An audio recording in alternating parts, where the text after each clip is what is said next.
welcome back to the final 2 hours of the EERC second season finale, the 24 Hours of Spa. It's going to be the GT3 title decider.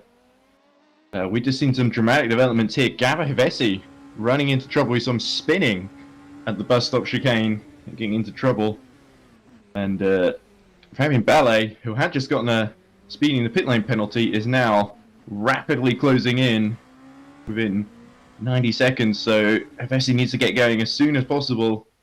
There was certainly some kind of damage, some kind of incident that befell number 20. I was on break when it happened, unfortunately, so I didn't quite see what the cause of the incident was.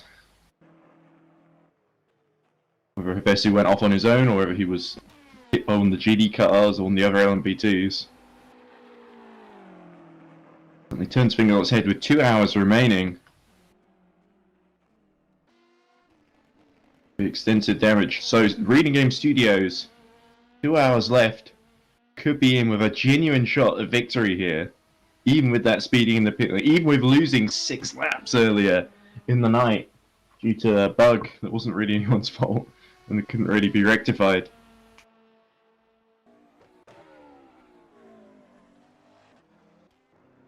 There we go. Hevesi being released. Ballet is going to be a little bit too far back, but he will be within touching distance now, so it's finally some bad luck. It's a turn to the 20 to have some bad luck. Here we go. Let's see what Fabian Ballet's pace is like. Last lap, 203.5, I think. Not too bad. Oh, it's going to be close. Here we go. There we go. That's the lead change then. So it gets the end of the pit lane right as the 72 retakes the lead then. So Fabian Ballet leads the 24 Hours of Spa in LM-P2. And it's Sven Gielhed still leading in the number 7 by 9 laps in GT3. It's looking like a very dominant win in GT3, but LM-P2 has been anything but dominant, with 3 cars really leading and swapping positions with each other in the last several hours. Unfortunately, number 90 that was leading for quite so long during the night had a great battle with the number 20, which ended with the number 90 plastering the inside wheel in the pit lane and having to pit for repairs, which is why it is now 5 laps down. 3 laps behind, actually it would be 3 laps down, wouldn't it? Yeah. They're 2 laps behind Hevesi, and yeah, almost 3 behind Fabian Ballet. Not completely over for number 90, but it's looking like a bit uphill. And now it's really the 72 versus the 20 now. What sort of pace can Fabian Ballet use? The Reading Game have been very careful to put Ballet in right to the end, and Mugen have done the same with Hevesi in the 20.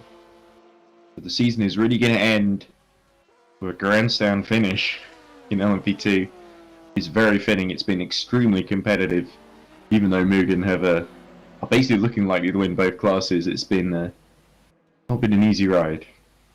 Certainly LM-P2 next season should be a very close championship indeed. But anyway, 57 minutes left to go.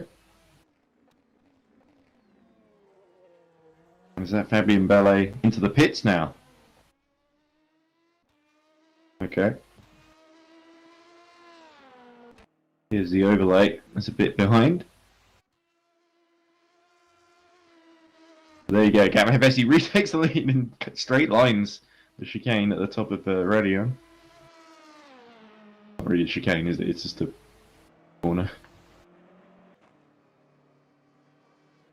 Only the top 5.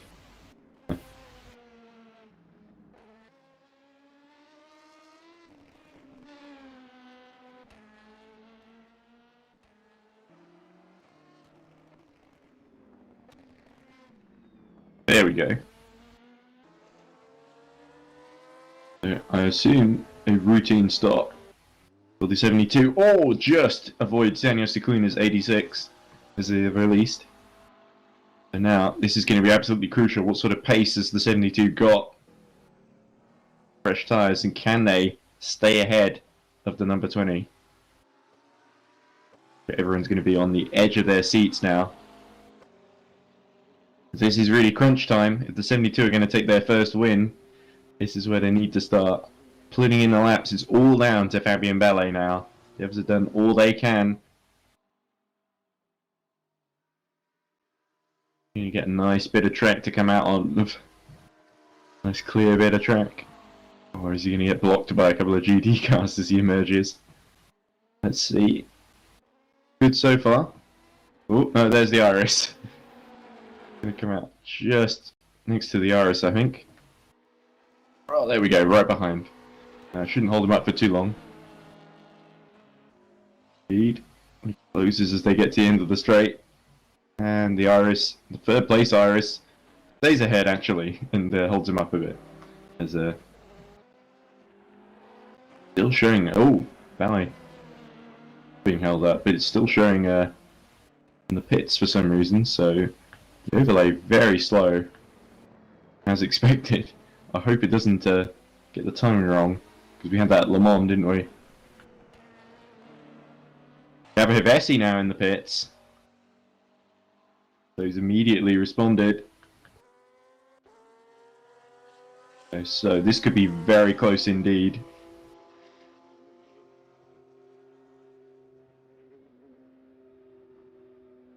There we go. Evesi just finding his box. At the very end here. He's already been released.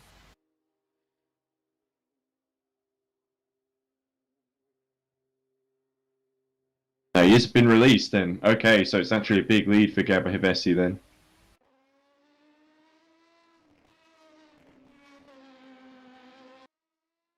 Quick stop then. By the number 20. It's half a lap then. 75 seconds. That's what Fabien Ballet needs to close up.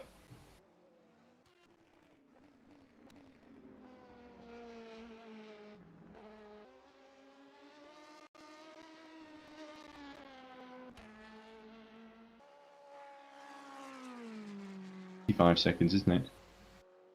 A little bit off.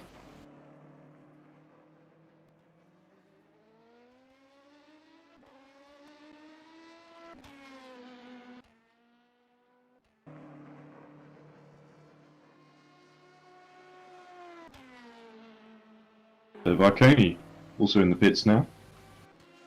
88 on its way to going to be a historic double title for Mugen.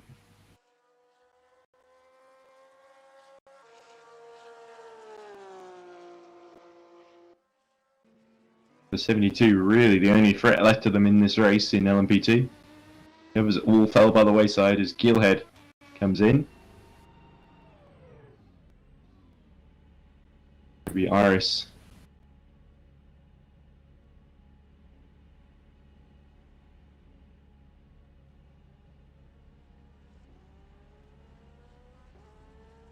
Evan that takes the victory. Almost certainly. And it'll be the last 3 wins at the races in the row that they've won. It's been too late a charge for the title. They're going to fall just a handful of points short. Certainly they gave it their all and made the title go down to the wire. They were the only team to challenge Mugen over the course of the season. There goes the 88 champion-elect. Done everything it needed to do today. And just has to keep going for another hour and 52 minutes. In fact, they could probably stop now if they really wanted to, and just carry on at the very end, and they'd probably still get enough points classified to take the championship. But still, no point risking it, I guess. Really enough cars left running to put them down the order. It stops still filtering through, so let's just refresh the overlay very quickly.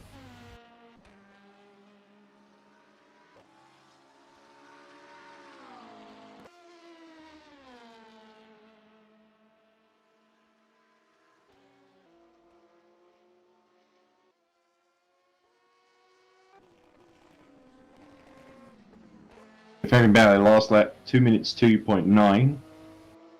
I think Avesi still on his lap at the moment. On the race view, the gap is 43 seconds. On the timing screens, you can see the gap 56 seconds, so big discrepancy there. Look. Here is Hevesi going through Blanchimont. There's Dylan just approaching Pujon. Well, not Dylan, Fabian Ballet, sorry. Lichten takes over number 7. Oh, and Serraje has spun at the inside of Pujon. Lucky that nobody hit in there, so Serraje just gotten on board the 88.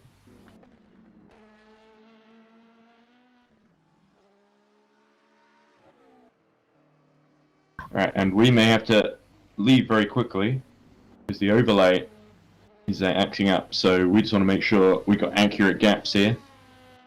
If restarting the game can fix that, probably not, but we want to make sure we avoid the issue we had at Le Mans where we thought there was still a lap to go when actually it ended on everyone else's screen. So we sort of made everyone do an extra lap unnecessarily. So we're going to take a quick break and we'll be back the other side of that. So stay tuned. Bessie leading by 53 seconds in LM-P2, or 40 seconds rather. Lichten leading by 9 laps in GT3 over Adam Serraje. So we'll be back soon. See you then.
Welcome back to the Spa 24 Hours, the final round of the 2021 EERC Endurance Racing Championship on R Factor 2. My name's Ed. We are 1 hour and 42 minutes away from the finish. Sorry about the little break there. We're just fixing an issue with the overlay timing, which was the gaps weren't quite accurate. But they are now, or more accurate at least, showing Fabian Ballet taking a pit stop, chasing down Gabor Hevesi 44 seconds down the road. There's a real chance here that not only could Reading Game Studios take their first championship LM-P2 podium, they did take a podium at Le Mans, 24 Hours of Terror, the Halloween-themed event last year. And October, like I said to Tom yesterday during the start of the race, October seems to be a good month for Reading Game Studios because once again we come to October, to a 24-hour race. Here they are now in the mix for victory, not just podium. So Fabian Ballet really going for it. Very impressive end to the season for Reading Game. Going to be ones to watch next season, sure. Hopefully, we can get a real battle for victory in the final stages of this grueling event. But let's not forget, there's also a title battle that's about to be settled as well between the number 7, driven by Lucas Litchen at the moment for Iris, and the number 88 for Mugen, driven by Adam Serraje. There's a 9-lap gap between them, but in the championship, the advantage is the other way around. It's 28 points to the good for the 88, with 38 on offer for the win. And of course, the 27 per second, it's only going to be an 11-point swing. So at the moment, 88 is looking to secure the title by 17 points if it finishes as it stands. But that's still quite a job by the number 7, considering they were 60 points down about 4 races ago. So definitely been quite the comeback for the number 7, and they can hold their head up high, Iris, even if they don't walk away with either title. There's the 77, so it could be a double podium for Iris, which would be a great way to end their GT3 campaign. We would hope the 77 would be a bit higher to hold up the 88 at least, but not to be in the end. The cars just didn't fall their way. But Turnlua gamely ploughing on, continuing at reasonably competitive lap times, giving himself comfortably in 3rd position. Big gap in front, but also a big gap behind to Paul Street Boys of Skazbolic's Daily. Been a regular on the grid this season. Paul Street Boys haven't had the best fortune, not the best finishing record either, so to see them in 4th, that would be a great way for them to end 3 laps ahead of Meister in the 93. Porsche, not the car to have really around here. Leslie Bukout, meanwhile, a little shout out to the 35, which is recently, in the past couple of hours, gotten back into the race and has been slowly making their way back up the order past the retired runners, basically. Still Dan Rusen to catch. He retired quite some time ago now, and Bukout is about 32 laps down. No, more than that actually. Him in the pit lane, which isn't entirely accurate. He's about, let's see, oh no, now it's not showing top 6.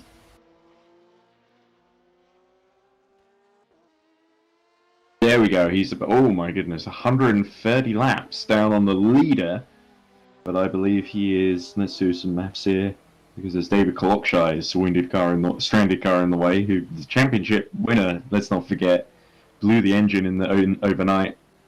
They are out of it.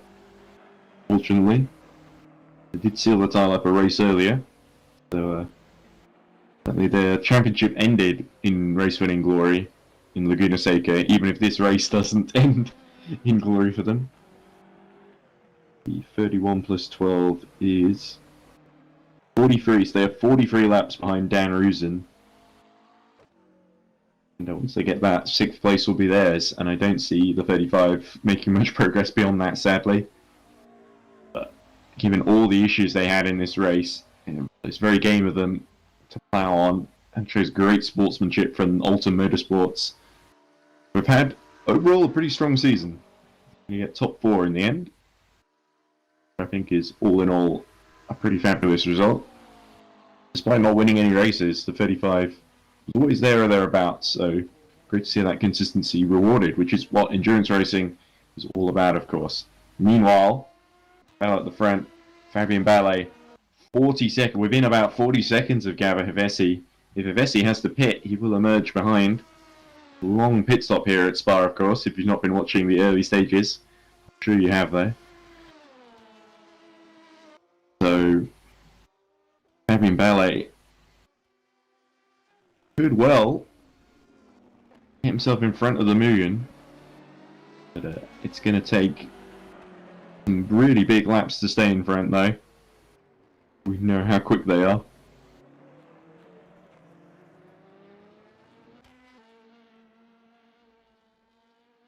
There's number 86, driven by Connie Bell. There was a chance. They are just over a lap behind, nearly 2 laps down on Luca D'Amelio for Valley Esports, who were leading for so long until they defended very aggressively and then had a big accident in the pit lane, entering the pits actually. They destroyed the front wheel, and it took 300 seconds to repair, and then due to game bug it didn't repair, so they had to be disqualified and then let back in the race. There was a chance the 86 could have maybe podium, but the lap times are kind of stabilized, and the number 9 has been consistently a second or 2 seconds faster per lap than the 86, so the 90 pulling away, but remote chances really of challenging for victory now, sadly. Luke out, closing the 42 laps to Dan Rusen. But I don't think they can catch the Porsche here. It's a bit too far ahead, even with the Porsche being 23 laps down on the lead. If we can get the gaps up, because those are probably going to be a bit more helpful rather than the gap to the leader.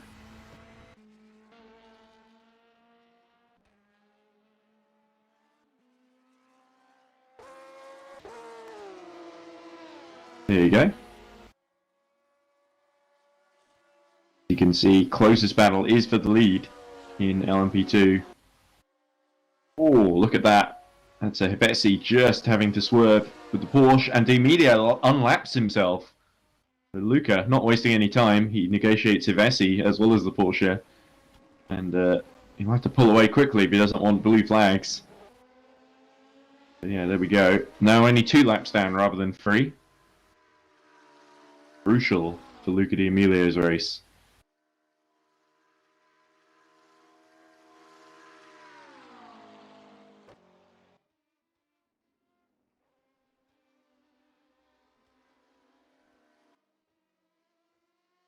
There we go, beginning to pull away. Some brilliant pace actually from the number 90 the last couple of laps. Last up 201.9. So they've been consistently near the 202s, 201s. Not giving up yet, number 90.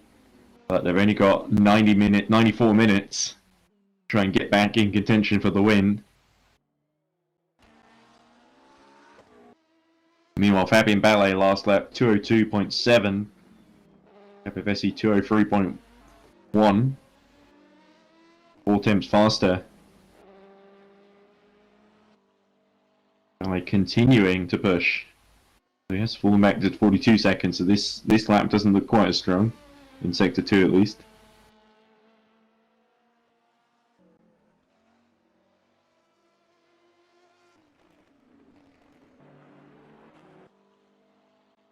Really, it's between Ballet and Hevesi now, isn't it? One or the other that's going to take this win. What a story it would be if it could be Reading Game Studios number 72, the single car entry, the underdogs. If they were able to take victory, I don't think anyone would feel too unhappy about it.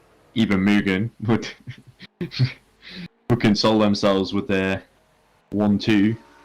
As Adeli been given a penalty, I believe, for track limits there. That's probably what that's for.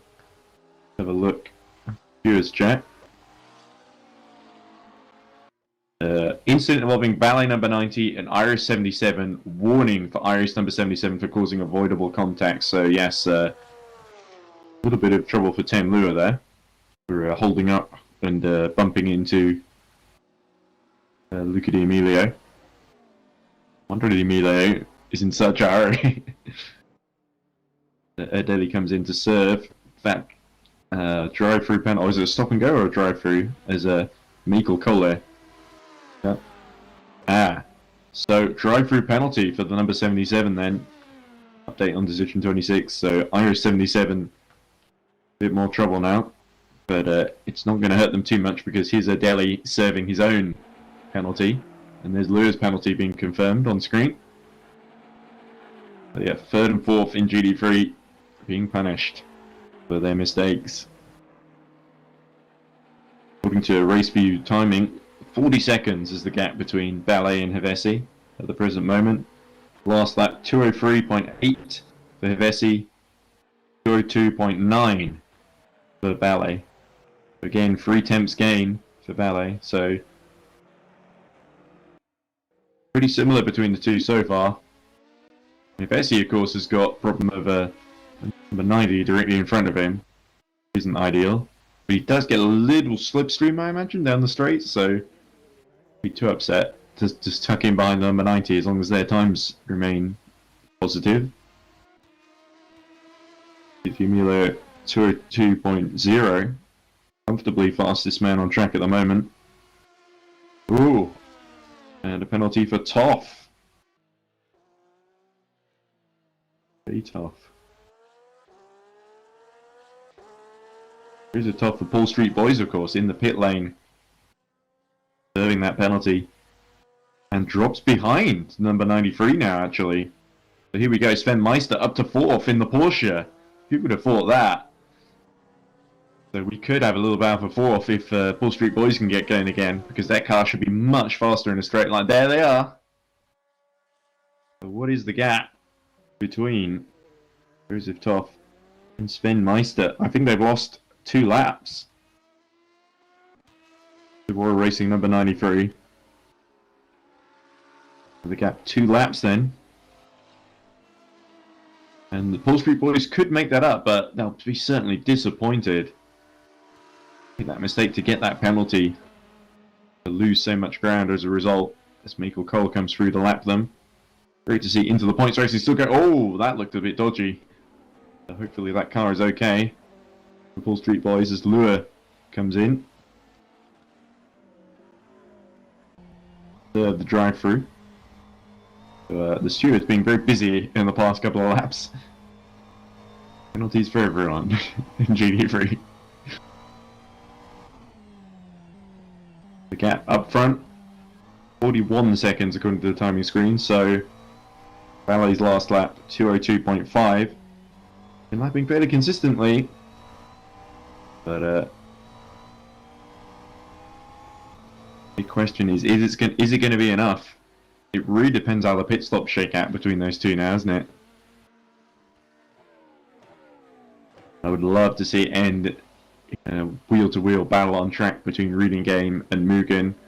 I actually think Fabien Ballet could pass Hevesi on track, but he'll be just as happy to do it through the pits, to be honest. Both of them running to the end, so no need for a driver change. It's all about the fuel and the tyres now. Oh, and the rest of the car, of course. Make sure the engine doesn't blow.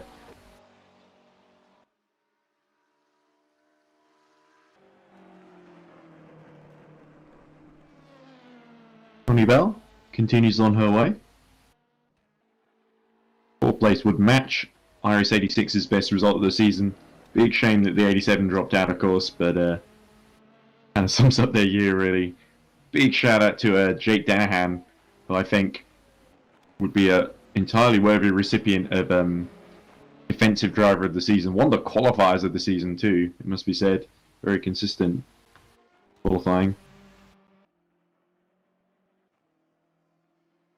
Including taking pole for the opener in GT3 and winning the opener. Then not had much luck. Poor Jake Danahan. And was leading for so long in Laguna Seca too, was leading here. And surely you got to come away from the season feeling that Danahan deserved a better position in the standings than he got. I'm sure we'll be back next season and will be a major threat for the title and for race victories. So do not count out Iris or Jake Dennehan going forward. The 86, for its part, doing well and picking up the pieces. With a little more luck, could have been in the fight for 30 against the number 90, but not to be. They're a lap down.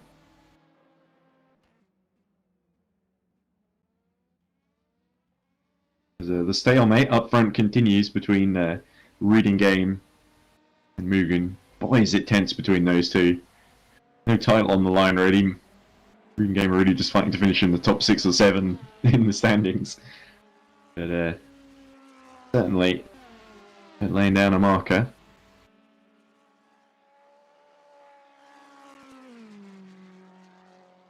The Reading Game, keep this lineup through the next season, it could be a major threat in the title race.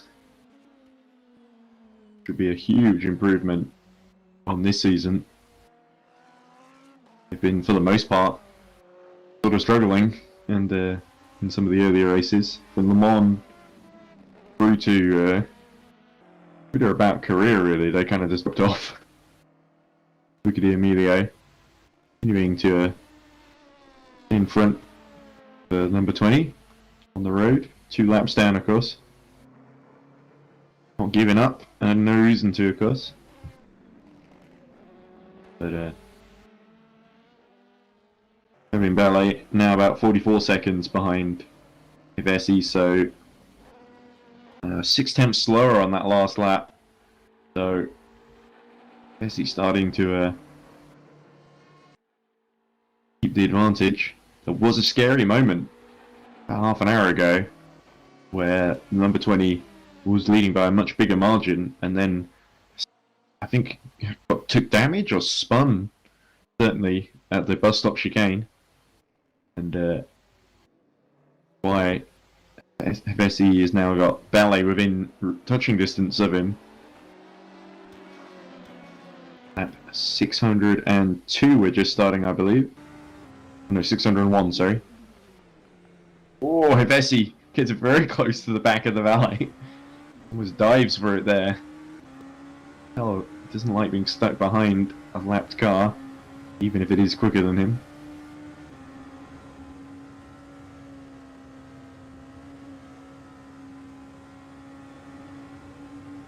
Well, that said, the number 20 has still got the overall fastest lap of the race. Well, actually it doesn't, because the 21 did set a faster lap, 2 minutes flat, 0.6, but it was 21 has long since retired.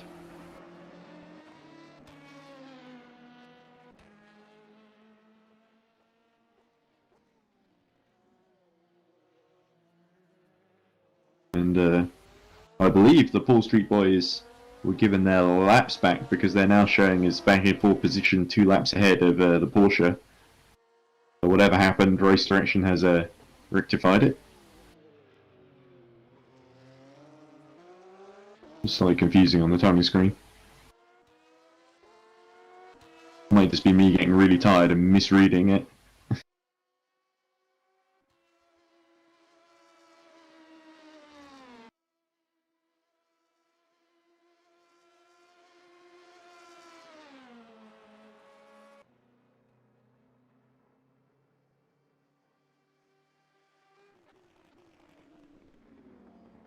So 2.5 last time around for Fabien Ballet.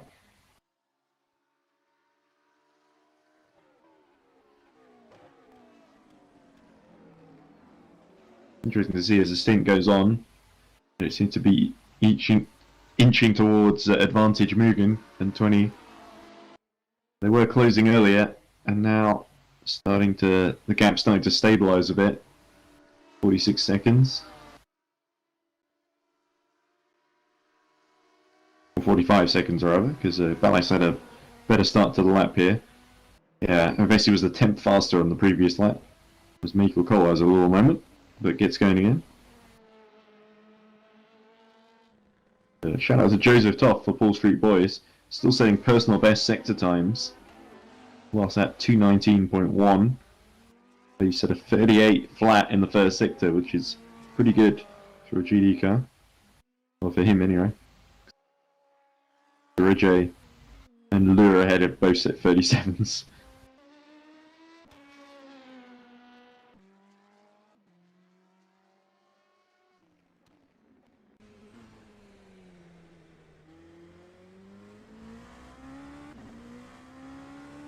We're rapidly approaching the final hour then. Could this end a Reading Game Studios victory? Depends how much fuel they've got in the tank, really.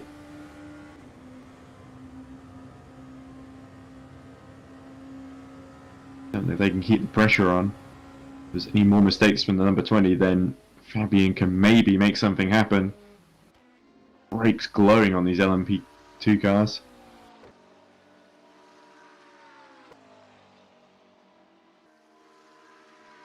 They're 2.4 for Hevesi last time around. So Hevesi continuing to set really fast lap times. Look at Milo sets to 202.0.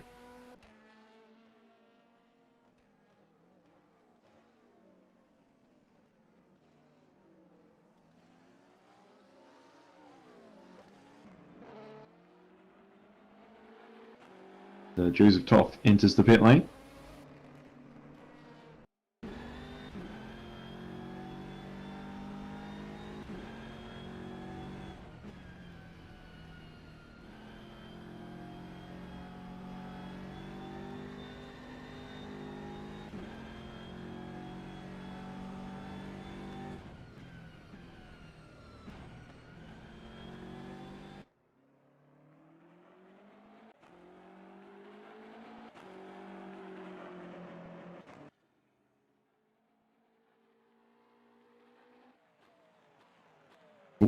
I heard a psst. They're trying to talk to me, I think. We come to code 80 in 10 seconds. Ah, there we go. Michael Cole's lost the rear wing. No wonder. 4, 3, 2, 1. Code 80. Yeah, I was completely not watching the screen there, so I didn't see the 46 loses rear wing. Silly me. When you get bored, something happens. Peter Vagapov from outgoing LMP2 champions asks, "Hey guys, how is the race?" in our Discord chat. Well, Peter, it's been quite a battle. It was the four-way battle earlier, then it became a three-way battle, now it's a two-way battle for the lead in LMP2. Been very entertaining, it must be said. I have to say I've enjoyed it immensely. Wesley Bukout comes to a stop. Oh no, the 35 in more trouble under code 80. What has happened here? Let's have a look at the 35.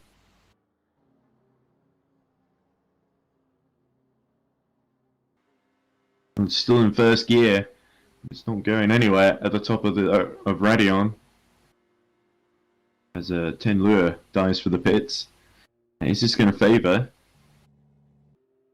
This could very much play into the hands of the number 20 and give them a free stop here. His ballet is much too far back. Where is number 46? Here he goes, almost in the pits, so the code 80, unless the 35 is still stuck at the top of the hill. No, it's got going again. So the code 80 should end very soon then, now that Erden has made it back to the pits. Or make it a Cole, back to green in 10 seconds.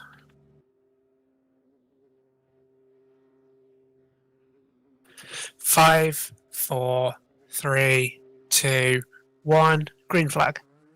There we go, so we're back to green then. With 1 hour 18 minutes remaining. Looks like Fabian Ballet actually lost out a little bit under the code 80. Yeah, now just over 50 seconds. The timing screen is about on race view. Oh, it's Fabian Ballet goes very wide there at a Rivage. 44 seconds is what I'm reading. So there could be some discrepancy here, creeping in. But hopefully, everything is okay. Let's do a refresh here, overlay.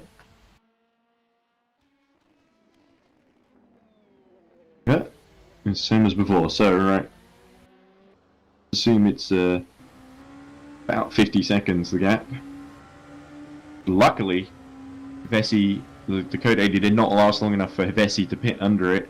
Couldn't quite make it to the pit lane. That would have been a free stop there. So Hevesi's still vulnerable then, losing the lead. Valley couldn't make it to the pits either, so the stalemate continues really. Within 50 seconds apart. Emilio pushing like crazy. Why not? Nothing to lose apart from third place. Even then, Tony Bell is a bit far back. We see Tom Dillon in his hands, Jeff, in the Discord chat.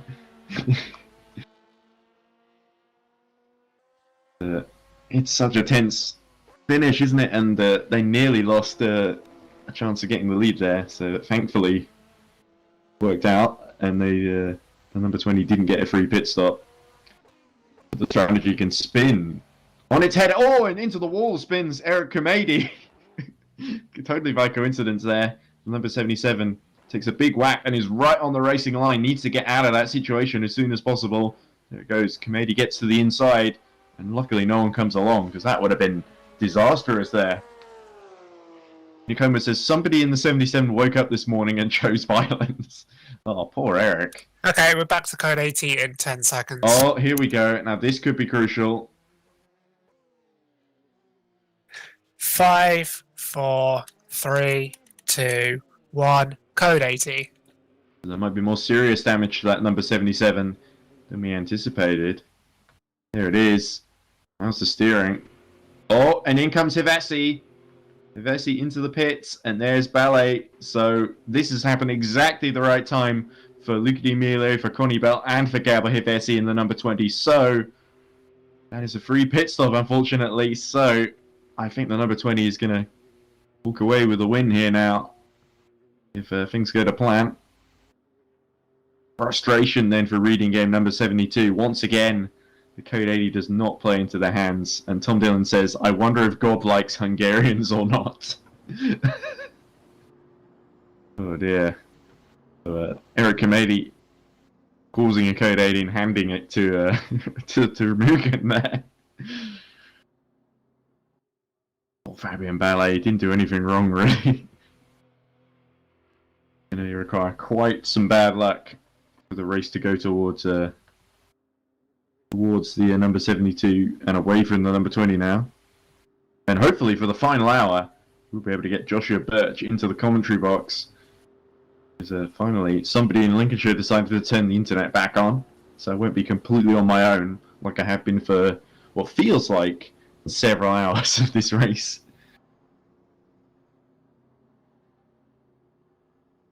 Anyway, Code 80 continues. Where is Eric Komedi? Adam Serraje dives for the pits now. Perfect sense. There he is. As you can see, the steering completely buckled. Hitting the wall at No Name Corner. Connie Bell exiting the pits now. Oh, struggling even at 60 miles per hour to keep it facing the right way.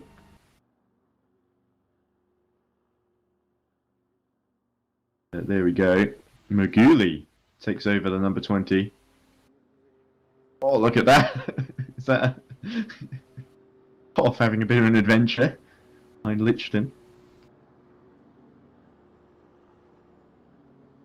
Yes, Fabian Ballet is going to emerge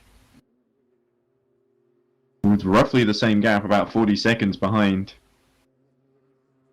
But certainly no reason to give up. Maguli will take the number 20 through for the final hour to the finish. Be a second win of the season for them. At the number 72. We're back to green in 10 There seconds. you go, Komedi's made it then. 5, 4, 3, 2, 1. Green flag. Here we go. 1 hour 13 minutes left to go then. Serraje just about to make it to exit the pit lane.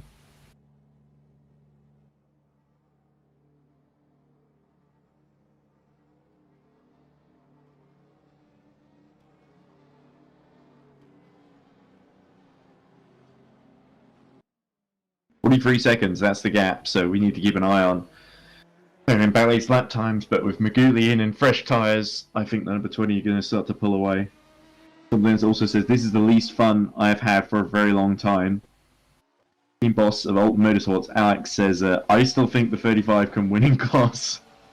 Despite being, well, let's see, they still haven't beaten Dan Rusin yet, they're 33 laps behind, so... It's actually looking questionable whether the 35 is actually going to get into the top 6, despite number 91 having retired about 12 hours ago.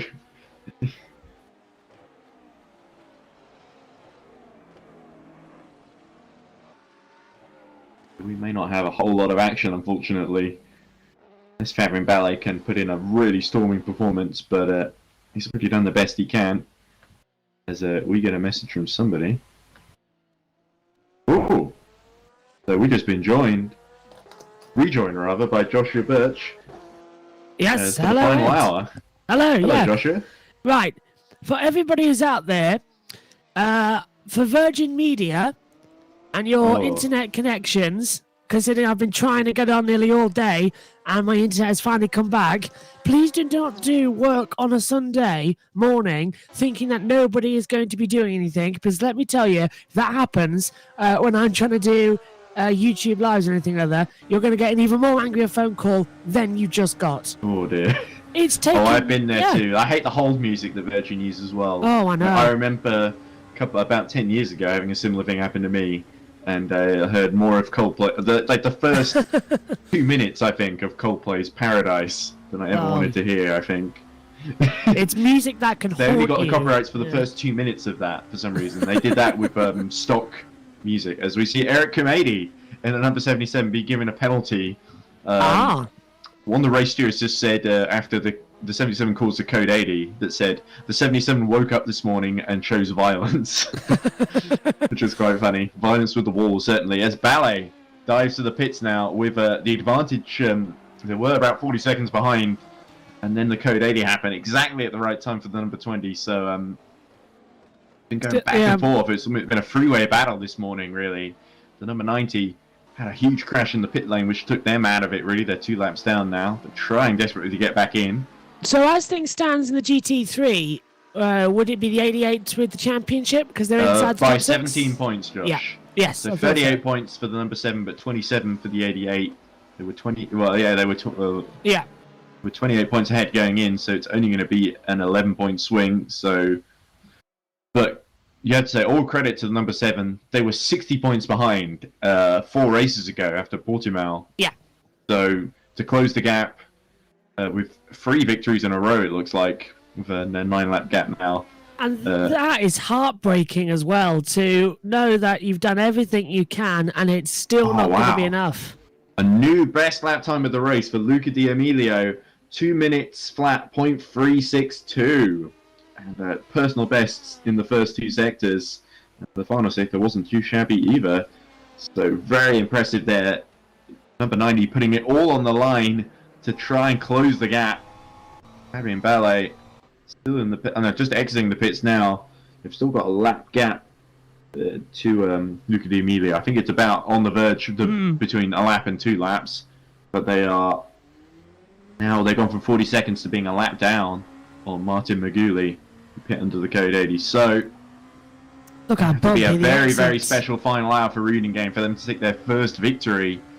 But they're looking very, very good to take their first podium. They'll be the best position, second place, in EERC history for them. Oof. Their previous best in a championship race was, I think, 5th at Sebring earlier this season. And they've taken a 3rd in a 24-hour race last season at the 24 Hours of Terror, the Halloween Le Mans event, where they finished 3rd out of 3 finishes. But that's only because so many dropped out. It was still an impressive performance. And, we've had quite a lot of them dropping out right now. I mean, how many runners left? Is it? I think it's 11, isn't it? In total. Just checking on the certainly, timer. In terms of the attrition rate, Hope Springs Eternal down at the 35 Alton Motorsports crew, currently driven by Wesley Bucat. Oh, there they are. I didn't even have to. I just had to think of them, and the auto director picked them up. But the 35, they're 31 laps down on Dan Rusen and the number 91 Bottling Motorsports, who retired quite some time ago in this race as a committee serves the stop and go penalty. But at the 35, they still think they're going to win somehow. They think they're going to win the class and take third in the championship. I think they're looking very good for fourth. So here we go. This is more an update on the Irish 77 incident. So incident involving them and into the points 46 from some time ago. Third offence for Irish 77 for driving standards while being lapped by faster cars. Forced the LM-P2 off the track while alongside, causing major damage to the 46 and a Code 80. Consider this a final warning for now. 20-second stop-and-go penalty. So Eric Kamady is not making himself popular in the stewards' room, to put it lightly, but still on course for a penalty. But you have to say, Joseph Toff in the Paul Street Boys car, only 2 laps down. If Kamady keeps making mistakes like that, then there's a risk of losing third place to Paul Street Boys, and what an upset that would be. Massive upset going into the last hour as well to change over. As I said, we're now getting to the time where usually in a 24-hour race, this last hour, we've had the witching hour, but this is golden hour. This is the time when drivers start showing off, and often when we see mistakes happen as well. Luca Di is certainly showing off because they need to take crazy risks to catch back up and get themselves into the fight for second place or potentially the victory as well. I think the win has got a realistic option because it's only 1 lap down. They'll get that back when the 20 they're goes to 3 the pit laps lane. down on the leader. This is the intervals. Let's keep in mind. Oh, is it 3 laps down? Okay. Well, technically, on the race view, it's telling me they're 3 laps down. You are According correct, to the on-screen graphics, they're 2 laps down because they're a lap down on Ballet, who's a lap down on Merguli. Yeah, that's intervals in on the overall. So you're right, on the race view, it is telling us that it's 3. So, okay, so it's a 2-way fight then at the moment between the 20 and the 72 for LM-P2. Yeah, here we go. So they're the lap apart. Vessi, Merguli, sorry, is just coming into bus stop now, and here's Ballet, who's just coming into full flare. So he's just over. They are straight and a lap apart, basically. I think they were about 40 seconds apart before Ballet took the pit stop. So they are. So Ballet will get that lap back, and because he's inside that 40-second window for a pit stop, and the 2-minute one it is to exit pit lane. I've used this term repeatedly. The 72 is in touching distance of victory, but not quite in a victory position yet. Question: can they make it to the end? There's going to have to be another pit stop. Well, I had Tom Dillon come in. So the 72, Ballet has been in for a while, but he is going to be able to get to the end without doing a driver change. Whereas the 20 decided to do a driver change under the Code 80. Yeah. Yes, so it was going to be Hivesi going to the end, and now I think Merguli is going to do it instead. And for fuel and tyres, they'll still have to pit in the next hour. This is tense. Certainly, yes. So the tension will rise. Will the positions change, though? That's the big question. As we get closer and closer to the final hour mark, and that's when it's going to be, really, if you want to keep your championship alive, it's a make-up your mind time in GT3, certainly. The 7 doing everything it needs to do. 9-lap gap between itself and the 88. But unfortunately for them, there aren't 6 cars in between, well, 5 cars really it would need in between itself and the 88 to knock the 88 down to 7th position. And that would be, it was in that position earlier, wasn't it? And then earlier on, attrition played its part. The less experienced, the less hardy cars ran into trouble, fell by the wayside. And the 88 kept going, which was all it needed to do. So full marks to the 88. Was tension earlier, but they've done everything they needed to do. They were a bit unlucky, actually, to fall down to 10th earlier. But, and everything right. I'm just trying to take a look at... trying to work out the gap, because I'm trying to work out if the 88 drops out of the race. Definitely going to drop it down to 3rd, because they're on the same lap. It will drop down to 5th, but I'm trying to work out if the 88 retires in the next hour 3 minutes, will they still clinch the title? Because the overall results will show them in the 6th position. That's the question. Yeah, well, they've completed certainly almost 90% of the over 90% of the race distance. So I'm not sure if that's how the classified results work. And even if they retire now, they're still running at the end. Yeah, so I'm very doubtful that Wesley Bukout in the 35 Alt Motorsports team. They're 29 laps behind. I'm not sure they're going to be able to catch a 91. No. It's in 6th, so I think Adam Serraje is looking, here we go, in a very, very strong position. Much stronger than he was early in the race. They've done the hard work to get them there, and now it's just a case of keeping going. And wouldn't it be the title dramatic, beckons. though? Just wouldn't it be dramatic if it dropped out and then we just see the number 7 still at the lead? Ooh, Look, there's having contact that was already. a bit dramatic yeah. there. They've just been pushed a bit wide by the valet number 90, which is going full beans to try and set the personal best and fastest laps. Still got the fastest lap of the race, which is certainly something, but it's on its own. Yeah. It's not going to do them any good, so they need to close in on Fabian Ballet, which they have been doing. Now, I'm not Last saying... lap, two tenths slower actually. Ballet sets a really good lap of 2:01.6. So trying to put the pressure on Merguli. I think the 72 is just hanging on in there. If their code 80 went the way of the 72 for a change, I think things could change very, very quickly. But we've only got an hour left, so somebody's going to have to bin it sometime after the number 20 eventually has to pit for fuel. But my calculation, if the 88 is still running with 45 minutes to go, they are confirmed the champions, no matter where they finish. Because looking at the average lap times and the gap between them, it would take around about 45 minutes. So when we get to that 45-minute mark, I think the 88 has definitely got it. Well, let's not celebrate until they cross the line, though. Yes, obviously, yeah. Just for comedic, not comedic, commentary tension. Yeah, so because obviously as well.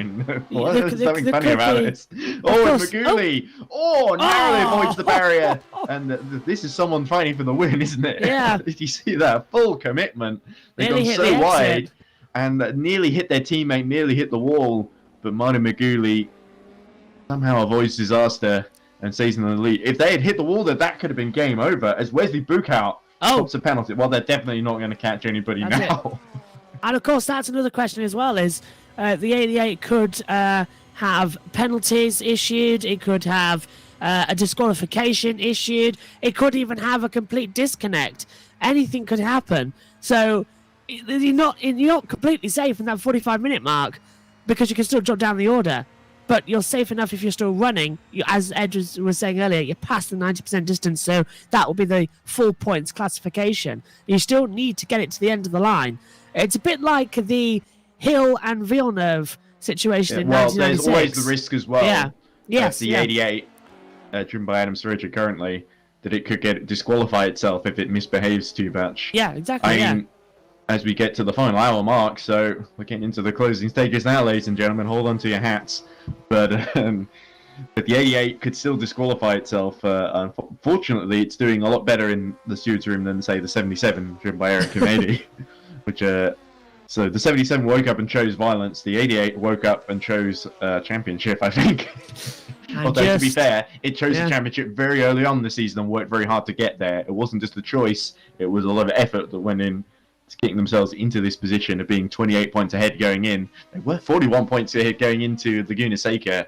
It's only the very, very strong charge from Iris number 7 that has stopped the 88 from sealing the title much earlier.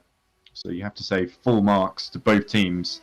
And I think whichever way it went, I think either team will be fully deserving. But just a little bit of misfortune, a bit of sort of very consistent, but not the best results. A couple of, like a 6th place in Portimao, I think, for number 7. That was what really cost them a chance at fighting for the title today. Small margins, small little errors and bits of bad luck early in the season, but can't fault them over the past 2 races, or even indeed this race.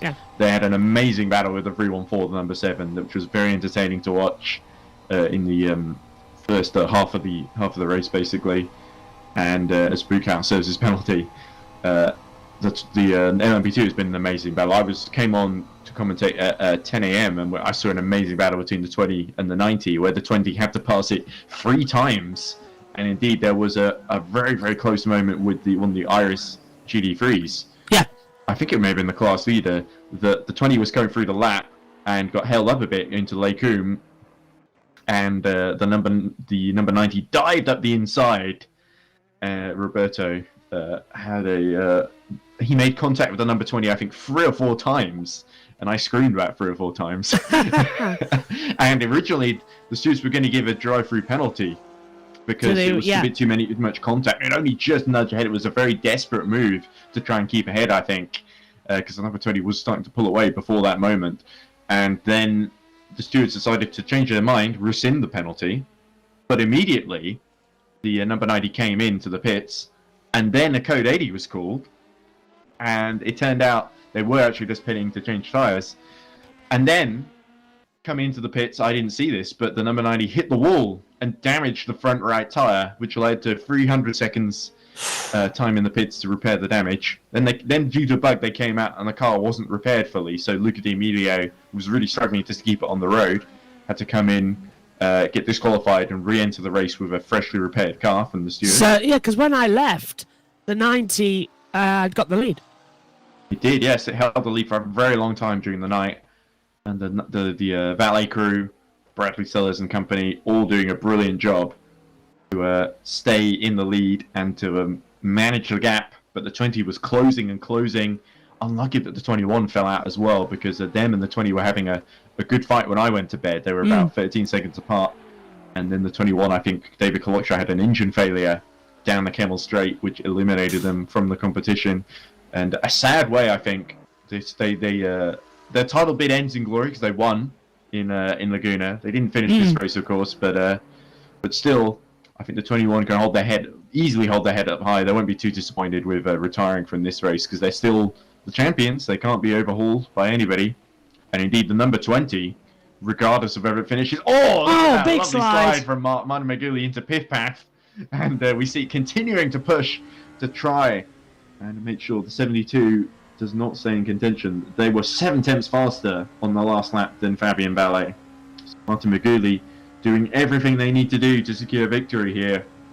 With 55 minutes remaining, the clock running out, and 72. It looks like, try as they might, Fabian Ballet might have to settle with second place, which is still a brilliant effort for the 72, but not quite good enough for the win on this occasion. So the number 20, despite some scares, we did see the number 20 getting into. I went up for a coffee break. The number 20 decided to spin, and then suddenly the 72 went from being a lap down to being about 20 seconds behind and leading at one point, actually. So, there we go. I do love this look at the 93 car as well, because I described it when you were off last night, Ed. It looks like a Pikachu from certain angles. I think it looks like IKEA decided to go racing and branded the car. Unfortunately, no sponsorship from IKEA in this series. We've got Grid Finder and Sadler Electronics, who are American co-commentators who did a brilliant job during the night while I was asleep, so I didn't hear any of it. But I'm told they did a brilliant job, because that's what people told me. Well done, Adam, as well. Exactly. I think Matt did some previous races, but I think it was mainly Adam doing most of the commentary duties during the night. So I keep saying we should get some tips from them. We should get some more commentators. Yeah, we really need that too. Yeah. Unfortunately, very good at. I think we ask around. I think it's a hard sell, isn't it? Especially when we have so few guys. If we get more cars in the series, hopefully the bigger commentary team will follow for these. And what I also hope is with the touring car series that starts on the 21st in a few days' time. I'm really hoping that the shorter races we can get a bit more commentators in. I'm happy to share duties with someone else, or even let someone else do the touring car series, so we can convince them to pitch in for the EERC endurance races, which is really becoming one of our best championships. We also got the EERC Formula E as well, which is fairly popular.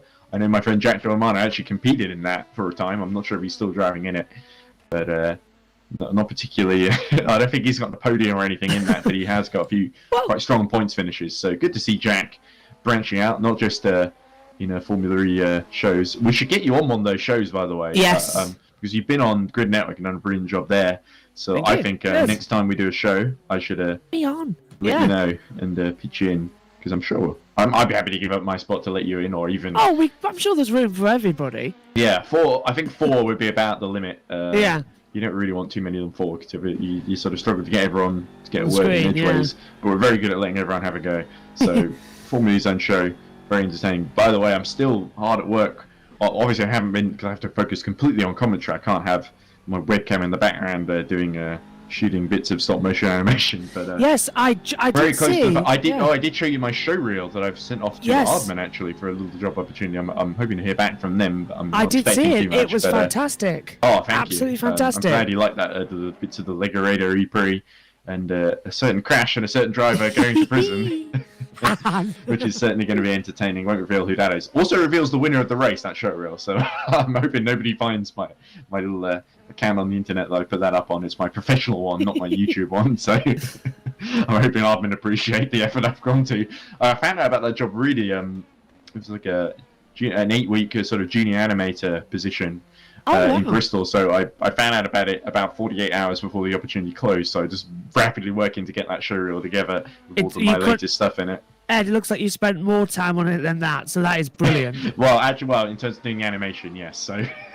I mean... in terms of the editing, it was a bit of a, let's put this together really quickly.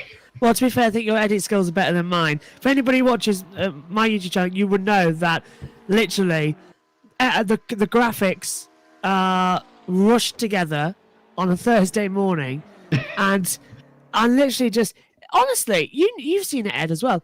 It's non-stop. It is non-stop. In fact, I've already helped you because still time for one of the London EP races. We put in one of the interviews I'd done with the Battersea Park, former members of the Battersea Park Action Group. I'm not sure if the group has since disbanded or whatever, but they're all still good friends and certainly good friends of mine. Yes. And so that helped. It was a very unique interview, and in fact, it was a great interview, wasn't it? On Friday night, a couple of hours before this race began, I did another interview with the filmmaker talent call winners, Abigail Bertram and Martha Doon, from the United States, from Georgia and Tennessee, respectively. And they were lovely. They gave a really good, interesting interview. Very similar to the one that Darren gave earlier this year. And Darren offered to do another interview at the end of the season once she'd got to know some of the teams a bit better and have a few more experiences. She's been brilliant. It's a shame. As Adam Serraje gets a little wiggle on. Don't throw the title away, Adam. Yes. Actually, he can't really. As we discussed earlier, it would be very, very difficult. He's had a few spins here and there, but not many, admittedly. He's been keeping it very clean compared to the rest of the field.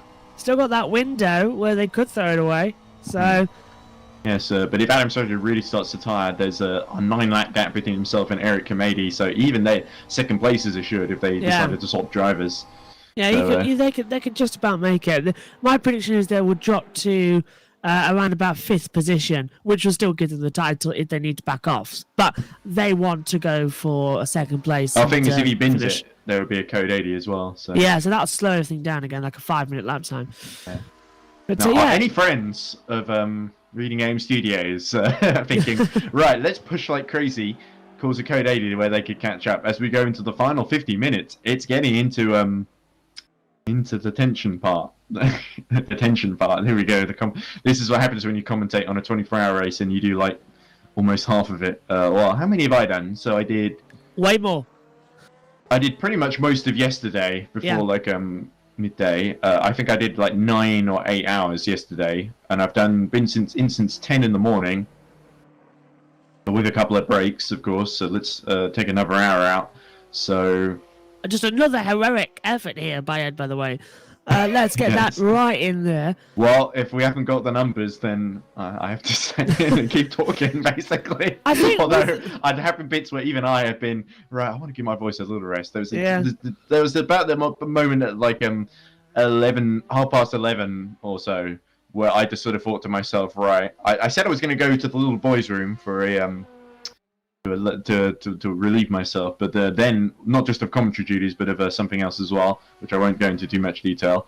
But then I decided, right, I'll turn this into a coffee break as well, and that was when the number 20, Gabby Hevesi, decided to make things interesting and almost blow the lead.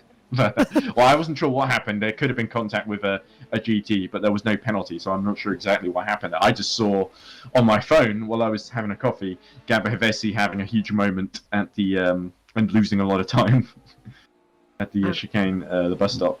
Only a lap between them still at the moment. Yeah, so Ballet haven't stopped. Still holding on, keeping his chances alive, but that was a very slow lap compared to Maguli. Maguli 2 minutes 2.0, Ballet 2 minutes 2.9. And Emilio is still the fastest on track. Luca Di Emilio 201.8, but the best he can hope for if he really pushes it is he might get within perhaps the same lap as the 72, but catching is one thing, closing and then passing is quite another, as we've seen earlier with the number 90 itself proving the most difficult to pass, really. Honourable mention for best defender. I think Denahan, for me, was one of the best. And him and Bukout, I think it's very, very close. I would say Denahan was the best LMP2 defender, and obviously Bukout and company, and all the crew of the 35, I think, were the best defenders. We saw that in several races this season where they weren't quite the best over one lap, but you really had the dog's dinner of a job, if that makes any sense, of trying to pass them, because they did not give you any opportunity, really. It was only really bad luck that tended to drop the 35 behind, and then they would start to lose positions. You had to really be on your A game to pass, even when the Ferrari was horrible in the corners at Korea, but a monster down the straight line. The entire crew was able to get past, and of course an honourable mention, I think, has to go to Stan Gorvan, who had to go on deployment for the Eastern European countries army or something. Or was it Norwegian or Sweden? Yeah, wasn't it Norwegian? Norwegian. I think. Yeah, we had a conversation about with it on the stream. So he's probably at the army base listening to this right now because the season's over. I'm sure he's tuned in just for the final bit. He's one of the 11 or 12 people listening, not including you and me, Josh. Oh, right. Commentating and listening. I'm listening to myself because that's how the streaming setup works. Oh, you're hearing yourself back? Yes. I'm hearing you twice, of course. But I'm hearing myself once because obviously that's how the streaming setup works. But at least this way I know TeamSpeak's working, so it's a good way of knowing. All right. We did have that at the start of the 8 hours of Korea where I'd forgotten, because it had been a month since the previous race, I'd forgotten that I need to hear myself on TeamSpeak to know that it's working, and I sort of decided talking and thinking, wow, I can finally hear myself think, I'm getting really good at this commentary, and then it turned out, actually, it turned out that Chris Tompkins hadn't put TeamSpeak on his streaming computer, so we were just talking and nobody could hear it. I've had which that was before. very unfortunate for like the first lap or two of the race. But we came in, we were introduced, and everything went smooth from then. We've had a few hiccups here and there, but I think the streaming setup's vastly improved from the first season, and especially getting the interviews in has really improved things, I think, and I've gotten a bit better at learning how to run the broadcast, because you compare the 4 hours of NOLA, where I spent most of the broadcast swearing because it was so frustrating. I was lagging so much and couldn't get anything done. Whereas here, it's been 24 hours, more than triple, quadruple that race distance. We've been able to, obviously I've been asleep for about half the race, but still, for long distances, we've been able to really do a great job, I think. And, so I don't want to pat myself on the back. I've done what I needed to do. I deserve no praise. I did my job, no more, no less. But well, actually, quite a bit more in terms of time. But in terms of quality of commentary, I think the jury's out. But you're definitely the more experienced one in when it comes to a quality commentary, I think, Josh. Oh no, don't go that harsh. Well, I did send off to speaking of the DHL competition. I don't know if you were able to hear. I was able to send you the MP3. I'm not sure if you were able to lay it over. Was it the MP3 as well? On Discord, you should have gotten the little file. It's not very long, of like the final sector of Dan Ricciardo's fastest lap on his final lap of winning the Italian Grand Prix. I sent that in. I'm not sure. I haven't heard your entry, Josh, but I'm sure it's just as good, if not better, than my one. There's only one little stumble where, as he goes through Parabolica, I sort of stumble transitioning to the crossing the line part. But I was sort of... that's no worries. But apart from that, I thought it was very good. I really enjoyed doing that. I had about 5 or 6 goes. In fact, I had a really good go, and then I realised I hadn't actually recorded it properly. Yeah, I did that. Yeah. I had a really great one. Player that DHL have got for that competition. But, it's not great, there is a final competition one. Oh, Adam Serraje has another moment right behind the class-leading Iris, trying to put them off, trying to keep their title hopes alive. This is a little bit like Lewis Hamilton at Abu Dhabi against Nico Rosberg, isn't it? Where you just back them up, hope they fall off the road. Although, with the number 7, even if now he made contact with the 88, it wouldn't make that much of a difference. Well, the risk also as well is if the number 7 is responsible, they could risk disqualification if they do a really dirty move. But the number 7, very clean. I don't think for a moment they're even thinking about that. Yeah. And I think they'll swallow disappointment, because a double podium would be a big deal for Iris in GT3. Not happened yet this season, I don't think. They've come close on a few occasions, but the 77 fell Mugello out of was trouble. close, yeah. And you got to feel, especially as Lucas Lichten goes for the pits now, probably going to be their final pit stop of the race with 42 minutes left to go. That's a big question, isn't it? The answer and the question, the ultimate question to life, the universe, and everything. 42. 42. As Yeah. I think Sam Swanson memorably wrote. But for the 77, remember how that race started with making 2 big errors and being penalised for hitting contact with LM-P2 cars, with the 46 actually 2 times. But I remember Mia Rose doing so well in that early stint, and then unfortunate mistake, losing ground. So great to see the 77 work itself back up into the podium. Of course, attrition helped, but they still overtook a lot of cars on merit before they fell off the road. So you have to say full marks to the team, despite Eric Comedy not being flavour of the month in the stewards room and hitting the barriers, spinning and causing a few code 80s. I think he might get the award for the most penalties and investigations from this race. Well, certainly, if you want, there's an award for luckiest, the Michael Andretti Award for the luckiest podium in the series, because remember Michael Andretti getting that fortunate podium at Monza 1993.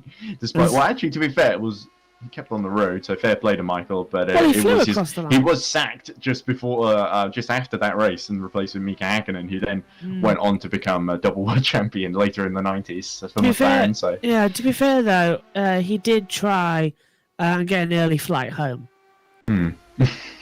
So yeah, Michael wasn't expecting to last too long in that race. Something that I remember Nigel Mansell did. So I remember Rio '89. Ferrari had a horrible testing program where the Ferrari with its semi-automatic gearbox, designed by John Barnard, of course, kept falling apart. Nigel Mansell expected to drop out of the race before like half distance, so booked an early flight. And then all of a sudden, it worked. They kept going and found themselves, despite having a few moments of the gearbox actually, that he held together, and Mansell won the race, the season opener in 1989, and then ended up giving himself a huge injury with the trophy, which was made of razor blades for some reason, like a lot of the 1980s trophies were for some reason. Well, to be fair, they're still better than the ones we get in F1 these days. The Heineken Star, I think, is a poor attempt at a good trophy. I like Hungary's one. They're brilliant. Oh, indeed. So I'm sure Esteban Ocon very proud of his little race-winning trophy, of course. Yeah, well, who did I say in the commentary? So yeah, that Esteban Ocon joins Damon Hill, Jenson Button, Heikki Kovalainen, and there's another. There he is. I swear there's a third. Oh, well, fourth. Who won their Alonso. That's it. Alonso, of course, 2003. Yeah. So he joins Damon Hill, Fernando Alonso, Jenson Button, Heikki Kovalainen, as winning their first Grand Prix at Hungary. Well, illustrious company there. Let's hope we see many more victories for Ocon in the future. And indeed, it's great to see so many different winners. Of course, a bit of luck played its part, but certainly you don't win a Grand Prix by accident. Unless everyone else falls off the road, but that rarely ever happens. The quality of drivers. That only ever happened to Olivier Panis. Well, even then, Panis was overtaking people before that happened. He started 14th on the grid. Really showed amazing pace. I think Panis won that one completely by merit, and then he had a very strong start to 1997, and then hurt his leg in a big crash, which unfortunately kind of marred the rest of his career. He was a very good qualifier, Panis, for the rest of his career, but didn't quite have cars that really matched his talent. Very interesting Beyond the Grid episode with him. Was it last year, I think? Yeah, last year's when he was on about and with Bill Buxton. No, Tom Clarkson. About his it would be Tom Clarkson, yes, and very interesting interview about his sort of time with McLaren and signing with BAR and Toyota, and definitely an underrated and often forgotten driver, Olivier Panis. Was of course the last French Grand Prix winner before Pierre Gasly took his memorable victory at Monza last year. I must admit, Monza is fast becoming my favourite race on the calendar. Oh, we were talking to a driver earlier, I forget exactly who it was, who was saying, I think it was Joseph Frederick Suter, who said that he had to do 3 different events at Monza in different games before this, in the week leading up to it.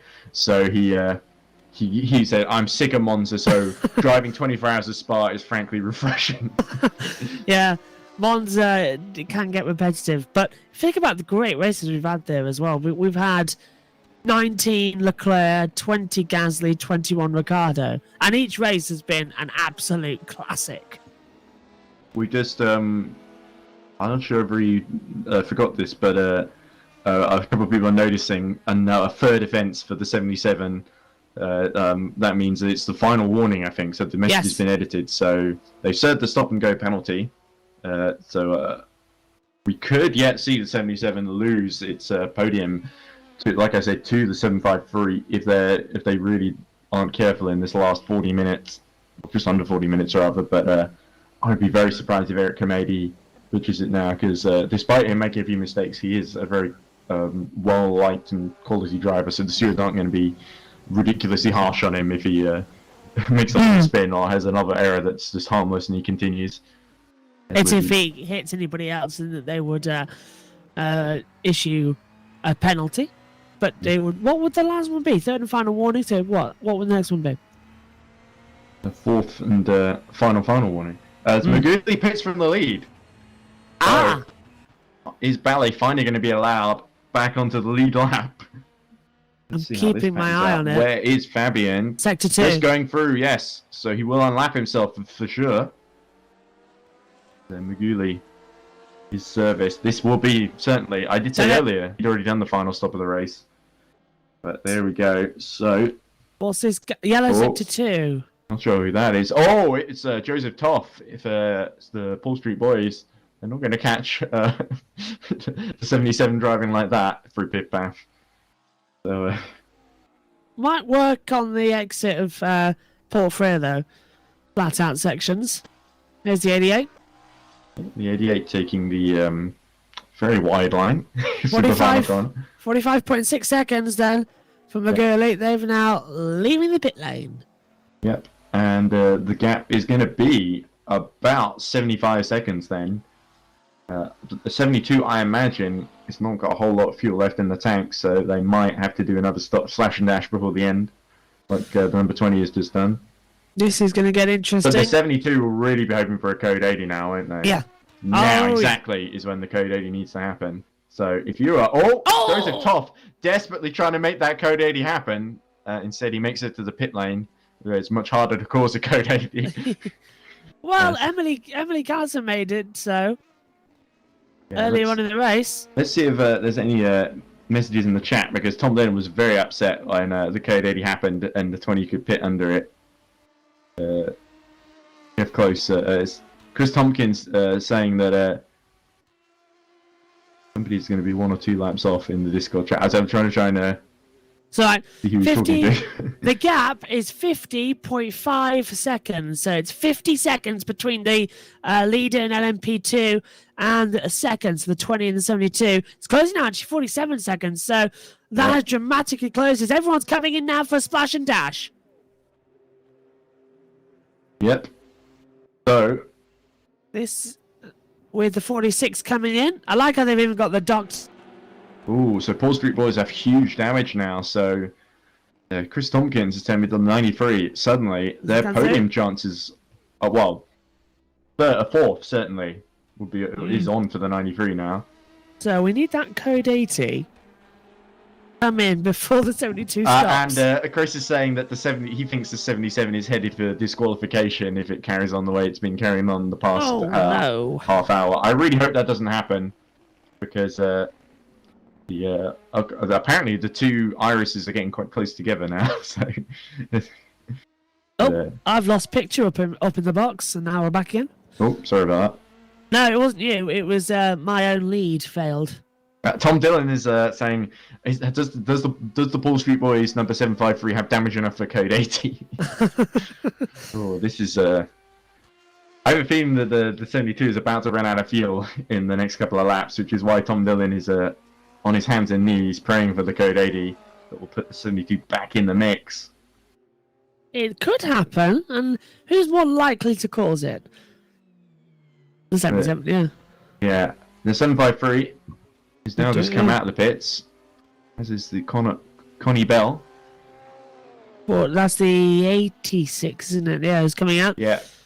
And I said an honorable mention before to the 86 because I think they've really upped their game. It was brilliant to see them fighting for victory in Laguna with Mia Rose. They were such a strong force in that race and so unlucky that things started to fall apart with a few mistakes later in the race. And of course, basically we've had 2 disconnections in a row for the 87 while it was leading and fighting for victory, which is a huge shame.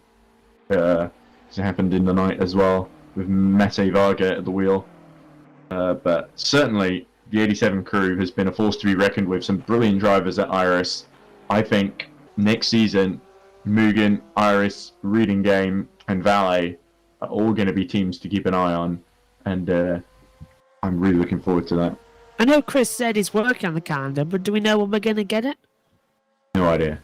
It's all hush-hush. We know that all I know is that New Orleans, there was a season opener last season, they're saying, well, we're not going back there because it was ridiculously narrow. Right. And, but anyway, the gap for victory, we have half an hour left. 50 seconds is the gap currently, but we think the 72 might just have to come in again, and I'll be hoping when they do, it'd be under a code 80, but can anyone cause a code 80? We'll have to see.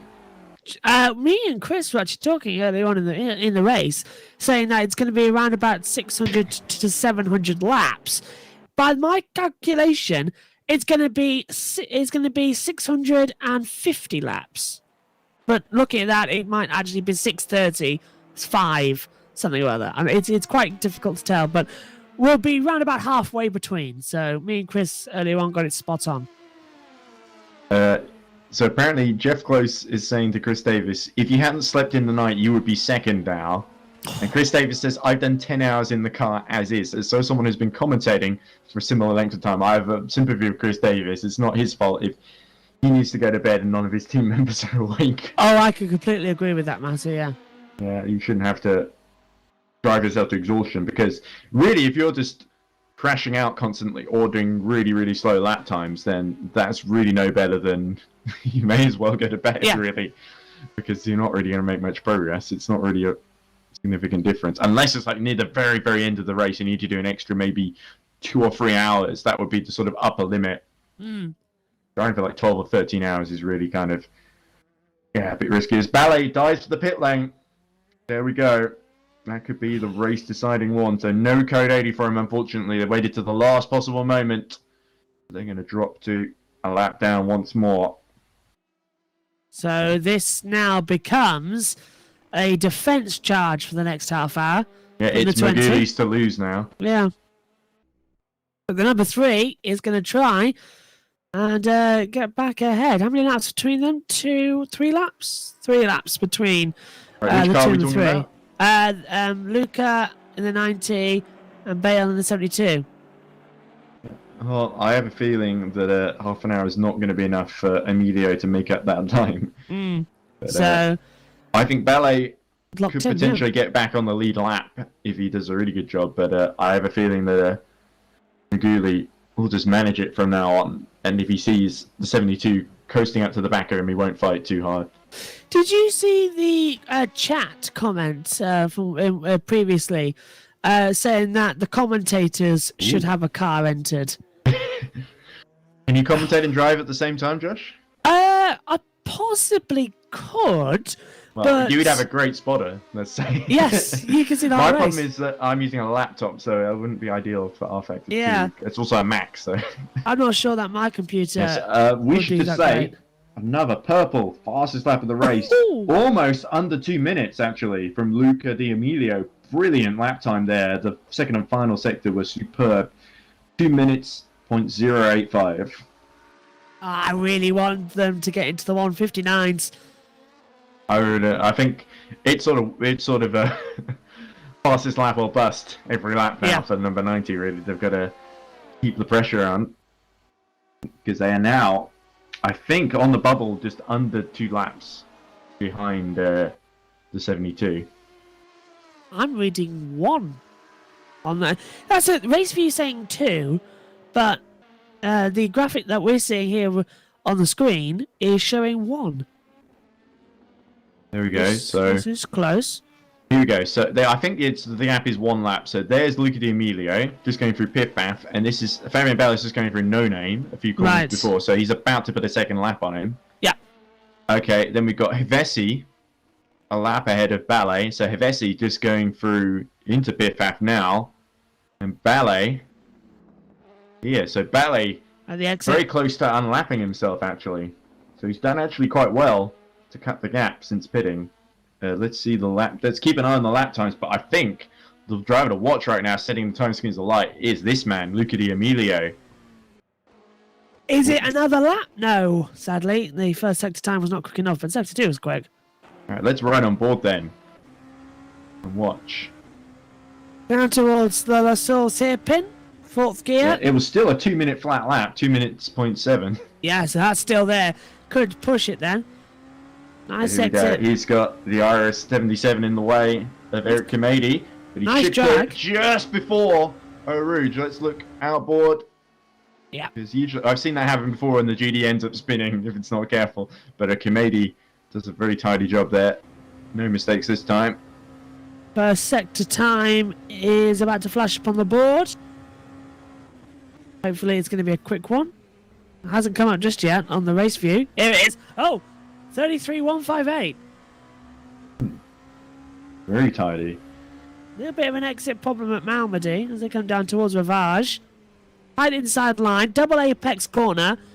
And well to hook it up for both of them through No The problem Name. is Luca Di Emilio is running out of time to get into the 159s here. Yeah. He's only got 26 minutes left, and he's got a lot of lapped cars still in the race. It's annoying that for him, from his point of view, the GD3 field has been as reliable as it has, and they're the Blocked number through- 7. Yeah, blocked through Puong. Yeah, So nothing that's much that Lucas done it. Lichten could have done about that one, I'm afraid. Banya, or Piff Paff, which is the English translation. It's the Ed translation, yes. No, it is correct. It is, yes. I should call it Fania, though, because that's what the official commentators call it. It's either, really. The bike's with Piff Paff, isn't it? Do I want to be part of the cool kids or plough my own furrow, as it were, in this field in Belgium? Yellow Oh. sector 2. Let's see what that is. Oh! Oh, it's a contact! It's the Paul Street Boys in trouble again. And that's 35, I think. So it was the Paul Street Boys trying to lap the 35, and they sort of came to grief at the Poohon there, sorry. Into the Camel Straight, so certainly Yeah. a miserable afternoon for the 35, and not the end of their season they would have hoped for, but they're still going to take 4th in the championship overall, no matter what, I think. So they can feel pleased with that.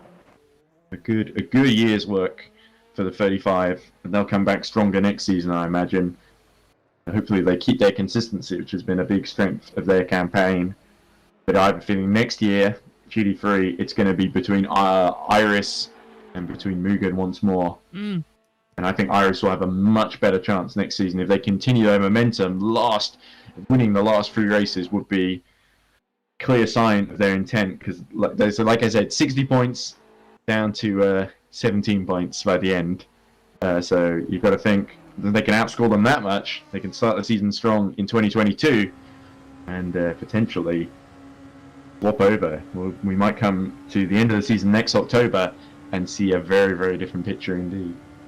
I was just thinking, if hypothetically we entered a car, would it be LM-P2 or GT3? I think it'd have to be LM-P2. Well, usually what you do, right, Josh, is you go into GD3 at slower speeds to get more experience. We would probably enter more than McLarens or Ferraris. We'll probably be like the Top Gear lot. I suppose we they could do enter in on P2. My worry is, the thing is, I sort of think, would we be a nuisance? But then I look at how the 46 of the others, the 33 and stuff, we're getting the 33 of Alex Halley's trying to go downhill in 6th gear under code 80 and get up to 90 miles per hour when you're not supposed to go beyond 60. and sort of thinking dirty tricks like that. Well, if he can get away with that and stay in the race, then me being an absolute liability might not be necessarily the end of the world. Well, in fact, even then, I'm not that bad, but I just haven't driven R-Factor 2 in several years. Also, remember, on the commentary team, we do have some drivers. That's true. That's very, very true. So it would just be me and you who'd be the liabilities. Oh, here we go. There's Luca Di Emilio. continuing to clear the GT3 field. That's the second time he's passed the Porsche. Yeah, it's almost like the Porsche standing still. Yeah, it was at that part of the track as well, because I remarked it being like a Pokemon, and he Half said it was lap. IKEA. Yeah, the differences of opinion there. Yeah.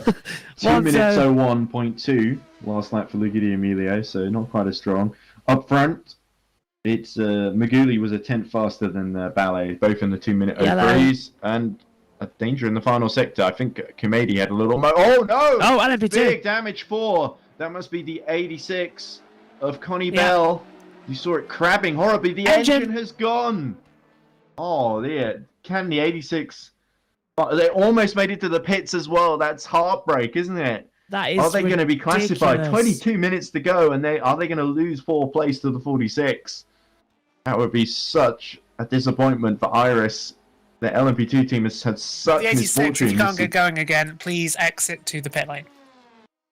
And the 86 is so far ahead that I think they're going to be classified 4th regardless of what the 46 does, because the 24 laps, you're not making that up in a hurry. Out officially, they've withdrawn it out, DNF'd. Yeah, well, they can still get back in. We've seen quite a few drivers pull that trick, Yeah. including number 20 itself that is leading an LP2. But, yeah, there we go. So, what the number 72, I suppose the number 90 as well, to an extent, both had incidents that didn't need to happen, where the number 90 crashed in the pit lane and lost that 300 seconds. But I think number 72 Brewing, they lost, I think, if I remember correctly, 6 laps in the night through no real fault of their own due to a sort of glitch. They did. They got those back, if I remember correctly. They got some of them a lap back, but not all of them, I think. Oof. So you got to think, and they did very, very well to fight for victory like they have, but you got to feel amazing result, but with 20 minutes to go, you got to feel like look, the chance of the win are getting more and more remote now, with Maguli managing the gap so well. It was 2 tenths faster on that previous lap. Emilia continuing to set timing screens alight, 201.6 on the previous run. But no threat from behind from the 86 now, that's for sure. It's keeping it calm really at the moment, isn't it? So it looks like the race that was hopefully building to a climax is now going to end with a whimper, unfortunately, this season. Oh, that But wraps still. up the season in a nutshell, really, isn't it? Because we've had some But at least great racing. Then we some- saw a GT3 battle that went down to the wire. Yes. Because in Laguna we were worried that both titles were going to get sewn up, and Iris had done a brilliant job of keeping it alive, and they're going to take a 3rd victory of the season and end on a high at least. So It got close. It got Yes. close. we're going to see a brilliant victory by the number 7 and a brilliant championship for the 88, both richly deserved, I think. And they, in terms of GT3, the 2 standout entries this season. With, all but I think 2 of the victories have come to those 2 entries. Yeah. Because the 888, I think, won Daytona, and the 444 won in Mugello, of course, very memorably. I don't think anyone else won. Oh no, of course, the Absolute Force Polania won the opener in the 999. And New Orleans. New Orleans, yes. So they'll be annoyed that we don't go back to New Orleans. It was great to see the 999 back in this race in the early phase. It's such a shame that they ended up dropping out. I hope Anthony Nickpon and AFP have a much better run if they choose to come back next season, because I think they could be really. I really thought they were going to be title. It was them and Mugen, I thought, that were really going to fight for the title. Kamedi has a real moment for a revenge, I think, but just about collects it. Closing up then. Into the last 20 minutes, as you say. Any honourable yeah. mentions? We've sort of gone through some of the awards. Joseph Frederick Suto wanted me to do the Nico Hulkenberg Award for the sort of narrowly missing on podium drives. I think Four Street Boys might be an honourable mention as well in this, but I know Beatrice number 3 have had quite a few. They had one race, I think, where they just snuck on the podium, but most of the time they've driven well and just missed out. So I think actually they would be well-deserving recipients of that award. Any other little awards in terms of best race of the season? Oh. A couple of people were really keen on putting Mugello best race of the season. For me, it is between. I thought Suzuka was very entertaining and strong, and very back and forth, especially in LMP2. Mugello was a great GD3 fight, but I think the 21 really had it under control in LMP2.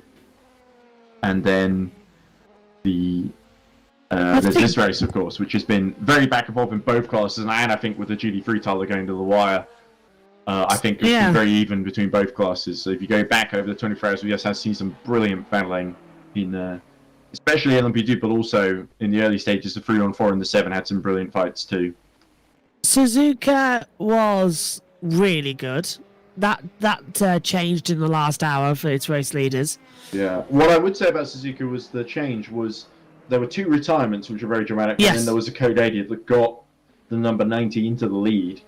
And from then on, it was very tense. The number 95 was holding off for second, both of the Mugans, the 20 and the 21. But there wasn't really a big drag because Erdely, who's just gone on board 753 some time ago, skips the final chicane. Dana Hamilton. Thankfully, Erdely in a fight, the 35, some 40 laps down or something like that. I think race of the year might be one that I actually missed due to Le Mans. I think it was Korea. Korea had its moments. I would agree on that. There was drama. There was a bit of heartbreak for the number 20 and the number 90. And in the end, the 95 took its sole win of the year. Although a lot of the 95 crew, Maguli and Ronan Zux, have been on board the number 20 and looking to take a second win of the season, whichever way you cut it, because the 20 also won in Portimao. Ooh, Wesley Buchau unlapping Paul Street Boys. Realistically, the 35 should be a lot quicker than Paul Street Boys. It's a shame they had no one taking over during the night as a PSB. PSB 753. I've just realised that at the very end of the season, 753 is supposed to be PSB. That's what it is. It's a bit like Valtteri Bottas, the 77, being the 2 T's in his name. So that's what they're going for. Great branding by Paul Street Boys. I think they might win one of the... I think they're honourable mention, certainly, for team name of the season. I think Luffield Lunatics, number 96, have got to go for team name of the season because of that alliteration. And because they are from Luffield. Well, quite a few of them are, anyway. And shame they aren't here because they were very good in the longer distance 24-hour events. And I hope to see them back next season.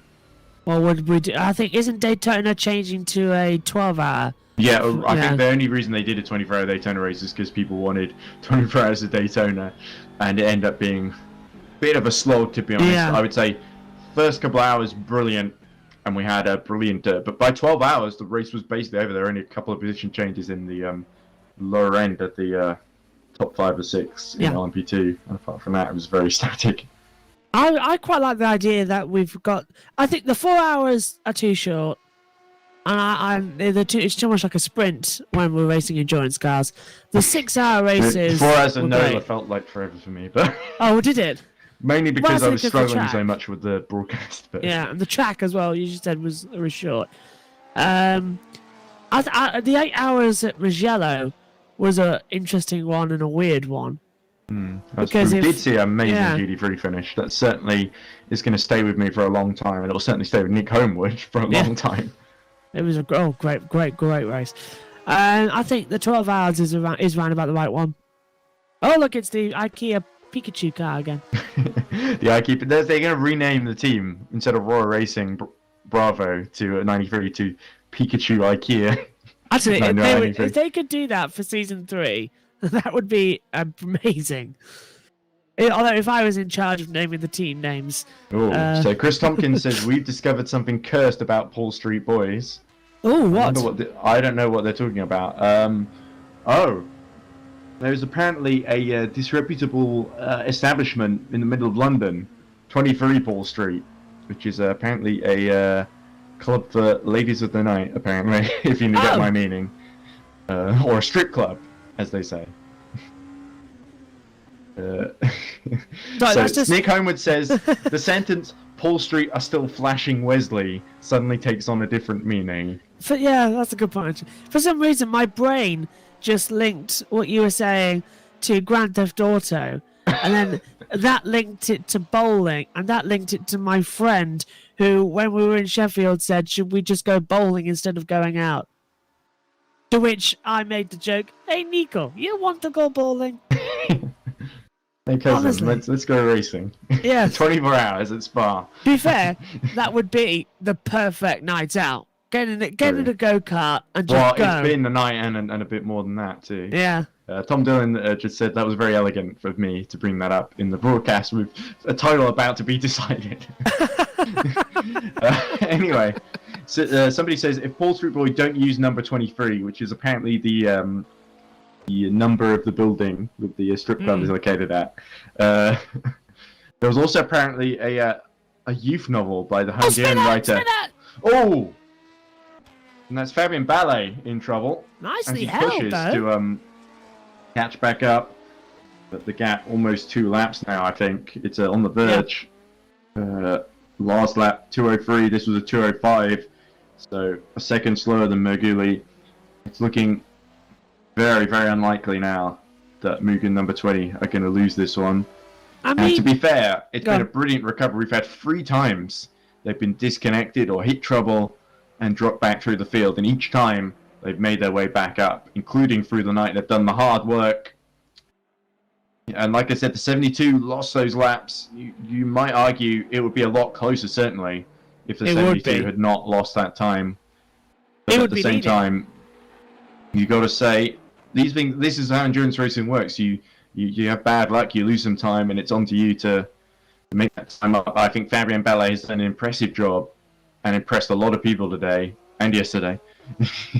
So it's a weird one. nothing to be ashamed of, really. It's a mix of emotions. I think for Reading Game will be their best ever finish, but it could have been the ultimate prize, the 24 Hours of Spa, and that would have been. They've still got a lot of momentum to go through with them to next season, but ultimate glory is still going to stay with the number 20. It seems with almost 10 minutes remaining.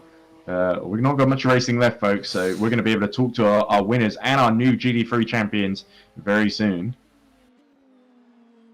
I feel sorry for the person who's got to put the a season review together.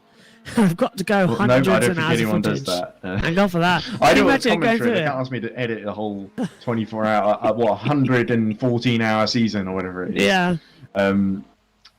Chris Tompkins is saying, Reading Game spinning to avoid the moving libido car. Okay, so right at the end of the season, we find out Paul Street Boy's dark secret. I tell you what. Oh, a late pit stop with 10 minutes to go. Who's that coming in? Is it Paul Street Boys? No, it's 88. Adam Serraje. It's our new champions, making sure they get to the end. Or They're probably reduced to about to be formation. champions. What's their team name again? Mugen. No. The Paul Street. Paul Street Boys, yes. Paul Street Boys. Okay. So next year, are we having the West End girls? Paul Street Boys. Well, what's the opposite of Paul? David Enger. I don't know. I don't know. Here we go. Well, we'll have to see if there's a street near Paul Street. Another team. There has to be their bitter rivals that also have a strip club to their name and a Hungarian novel. Oh, Eric Amadi spins. Oh, you only got 10 minutes left, Eric. Keep it together. Where has he gone? Is that down That's Rivage. Look, Rivage, you see a beautiful run of the end of the lap there. And the bus stop in the background from the top of the hill. Yeah, do you see what I mean about gravel really identifying parts of the track? When they're going to get some gravel back down there. It almost cost Lewis Hamilton, didn't it, in 2010? Locked up down there, went across the gravel and nearly hit the wall. Any consequences? Like at Monza as well, where they've got rid of the gravel at the exit of Parabolica and replaced it with a runoff curb that lasted about 2 days because it launched a Formula 3 car, Alex Peroni, up into the air and into the catch fencing. Yeah, it was a horrible crash for Peroni, yes. And people say gravel's dangerous. Yeah, you were having a conversation, weren't you, about MotoGP wanted to run off on a lot of the circuits, and then eventually they had to put the gravel back in because MotoGP changed their mind. As we see Adam Serraje exit the pit lane and make his final charge in just 8 minutes' time, we will see our new GT3 champion cross the line, which is Mugen, number 88. What a fantastic season they've had. It's richly deserved. I remember. Yes, of course it was. Yeah, I've been there. at Barcelona as well. That's where it all changed as well, after Lewis Salom crashed in the Moto 2. Oh, of course, yes, very tragic accident there. That's That cost where- Lewis Salom his life. Very That's where it all came talented young back. driver. That's where it all came back for having gravel instead of the tarmac, because the FIM said if there was gravel at the exit of that corner, he wouldn't have been killed, because it was just on tarmac and he skidded into the barrier. Ooh. And that's what caused his... And a very late pit stop for Alton number Yeah. 35. Bukout 7 laps down on 91. Are the 35 going to be classified 6th? I guess it hardly matters, really, whether they're 5th or 6th, because it's not going to make a huge difference to their championship. I would say they could get up there. Let's have a look. Well, I suppose it depends. The 91 could suddenly show up at the last minute of a 24-hour race and still inherit 6th position, in theory. Unless it was a really terminal issue that took them out, like the engine flew and they couldn't get it back. Like the... Yeah, 6 laps between them. So we're just seeing a replay of I'm looking at the general chat, and someone has made a GIF of, I'm not sure if this is from the race or from something else, but of a LM-P2 car going completely skipping the bus stop chicane and going flying over the top of the reading game car. I'm not sure that's from the race, because I would have remembered if something like that happened. When was that on? When's that on? If you look at the general channel in the EERC Endurance okay. Discord, somebody has put ratio plus L plus dead league, Oliver Parakin. It's not deadly. We've got at least 10 drivers still running, haven't we? As it stands, yeah. Oh my word, that's definitely Although Connie not for this Bell, race. unfortunately, dropped out very, very late with 22 minutes left to go. But I think if the 86 will get to keep 4th, then the 91 should get to keep 6th, in theory. But the 91 did drop out a long, long time ago. Chris is saying, "Don't look in here, Ed." Yeah, it's kind of it's typical Chad is cancer kind of thing. Yeah. All you lovely people with your cruel memes and nonsense, quite frankly. Good thing they're professional commentators here and not complete jokers.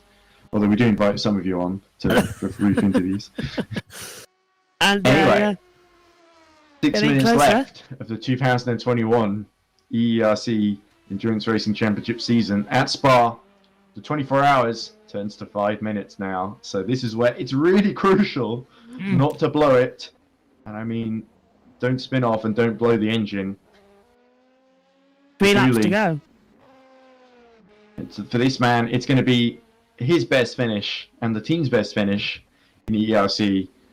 Unless, of course, it can only be better if Maguli makes a crucial mistake. But I think even if he spins off, the only thing that can stop number 20 now is a blown engine or a very unfortuitous code 80. But even then, I think it could be very difficult for the 72 to catch up in time.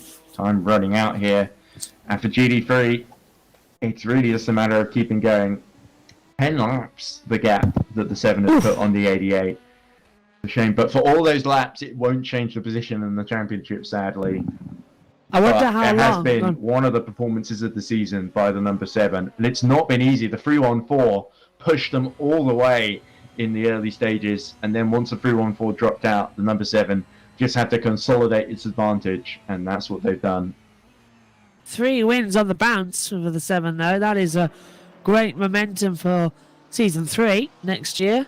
Or late on this year if we start You in would be December. a fool to bet against either Iris or Mugen next season. You forget, I was just thinking, this is quite an early end. I was thinking it was still September. No, we're halfway through October, Josh. Come on. Oh, Maguli spins and has a big drift at La Source, but saves it brilliantly. Wow, somebody is having a fun end to the season, aren't they? Code Brown. Those tyres must be starting to expire slightly. Let's hope he has enough to make it to the end, but brilliant car control from Martin Maguli as he's displayed all season. Emily Carson is very adamant that the Iris 86 is going to be given P4, so Right. no need to scare the 86 team there. Well, another thing is actually earlier on, you just reminded me because we had a spin off from the 72, didn't we, at the bus stop. One thing is with that Grand Theft Auto thing, I was just thinking to myself a couple of moments ago, how funny would it be to put the esport drivers in a Grand Theft Auto race? and just let them run out there for 8 hours. That would be hilarious. The amount I of think things they could what do. would be amazing is Wreckfest. Oh my So god, like that, yes. you just do a figure-8 demolition derby or something like that and see how many make the end. And then that would be fantastic. We should do those things as well as like a like for interviews, a pre-warm-up thing as well. Well, the problem is fantastic. that they're all busy preparing. Yes. We don't start the broadcast early enough. We tend to start at either the beginning or the middle of qualifying, and before the race, I tend to go off and eat lunch. So, don't blame me, it's a long old race. Speaking of which, it's time for me to take my second lunch break at the race after the interviews when the 2 minutes expire. So we should really start building up and make a bigger deal of the championship at the end, shouldn't we, Josh? Yeah, we really should. That's what a professional commentator would do. I don't see any. So here we go then. It'll be the start of the last lap then for many of these guys coming through because the number 20 will take it. Especially for the GTs. Wesley Bukout about to enter his last lap. And is this of course, time we will do.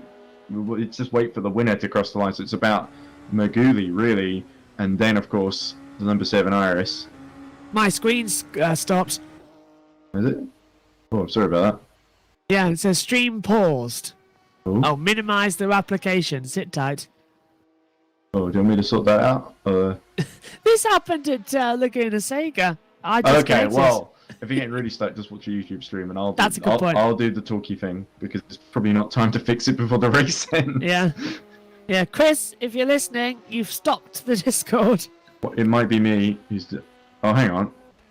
Stream paused. Switch your application to resume. I don't know how to do this.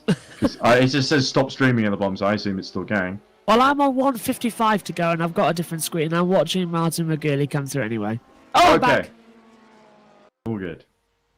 Okay, so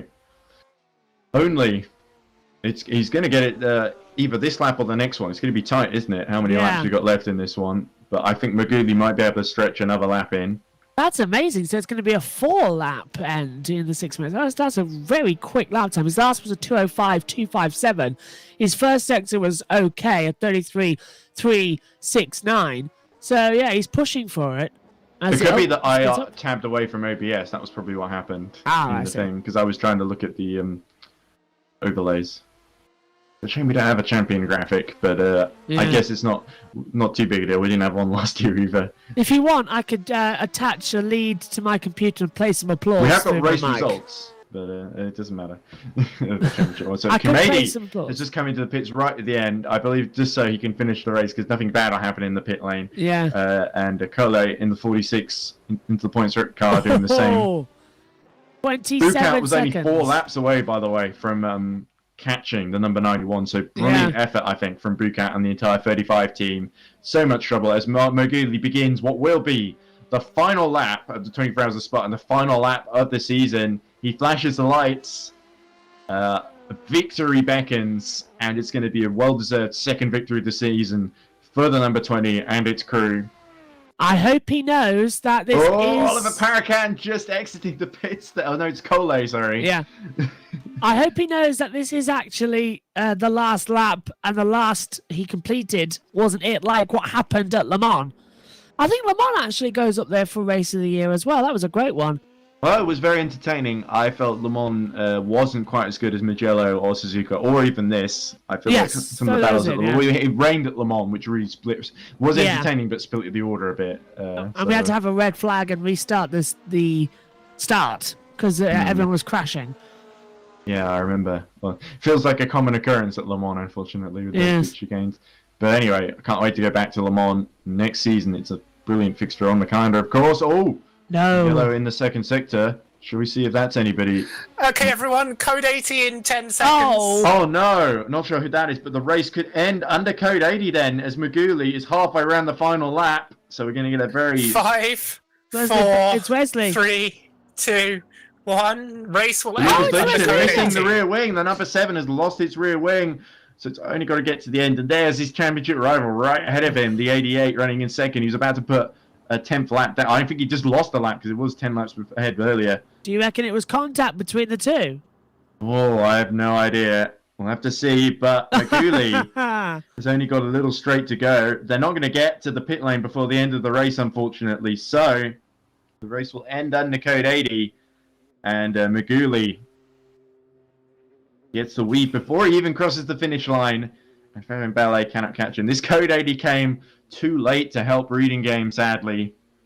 So a brilliant season, another brilliant season, it must be said, comes to an end. And your champions in both classes are going to be Mugen drivers and teams. It's going to be the 21 of David Kolokshai, Zoltan Varkoni, and Christopher Kianik, among other drivers, that takes the LM-P2 championship. And in GT3, it is going to be the 88, driven by Adam Serraje and company, who take the title by 17 points. There's the Porsche. But here, the race winner, it's going to be Martin Maguli and the number 20 squad for Mugen, their second win of the season. And in GT3, it's going to be Lucas Lichten, despite missing the rear wing, is going to bring it home for Iris number 7 to the tune of 9 laps. Almost 10, but it's going to be 9 because they're not going to be able to overtake and lap Serraje again under code 80. This must be the slowest finish to an endurance race we've ever seen. But only the bus stop chicane left to negotiate now. And Maguli can take it as slow as he likes, but not too slow, because he can't afford to go too far down. But here we go. Carrying towards the line then. Victory at the 24 Hours of Spa goes to Martin Maguli, Roland Zux, and the team at number 20 Mugen. A richly deserved second win of the season. And it closes out what's been a brilliant year in 2021 of endurance racing at EERC. It's been a pleasure to commentate on. But further back down, here is Fabian Ballet. He's next across the line, a lap down, but it's Reading Game's best result of the season. Across the line, the 72 takes its best result ever. Fabian Ballet's made a big impression, as have Sophie Jones and the rest of the team, doing a brilliant job. It's into the points racing. They get one of their best finishes in 5th, only 14 laps away from beating the 86 into 4th. But unfortunately, 5th is where they will remain. And who is next across the line? I think D'Amelio isn't too far away. I think Tony Belcour's still in the pits. So who's next? It will be the champions, our new world champions, who will finish the race just before our race winners. Well, nice that the GT3 battle ends with both the race winner and the champions crossing the line together. Yeah, almost 10 laps apart. 17 points apart in the championship, but inseparable the whole year. It's been a great clean fight between these two. They've both given it their all, but it's going to be double titles for Mugen, an exaltation for the 88. It went down to the wire, but they did everything required of them, and more, it must be said. And Adam Serraje is going to cross the line and take the ultimate prize. And there's Kermit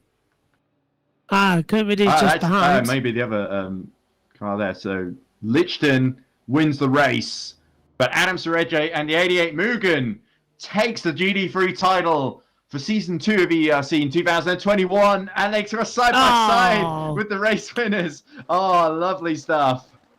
Well, the steering is horribly bent on the number 7, but they win dominantly. They were only 17 points away from beating. They never crossed the line. Oh, they haven't? No. What are they doing? Oh, they want to cross the line with the... Oh, they want to be pushed by the 77. Aaron Kamadi has to do the hard work.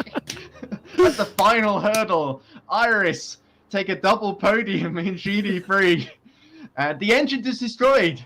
They were messing around too much. The engine was bent. The steering was bent.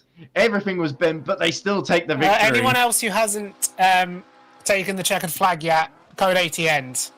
Okay, so the wounded car crosses the line and out of danger, so everyone can push. Well, Ed, I've waited almost 14 years to say this in context.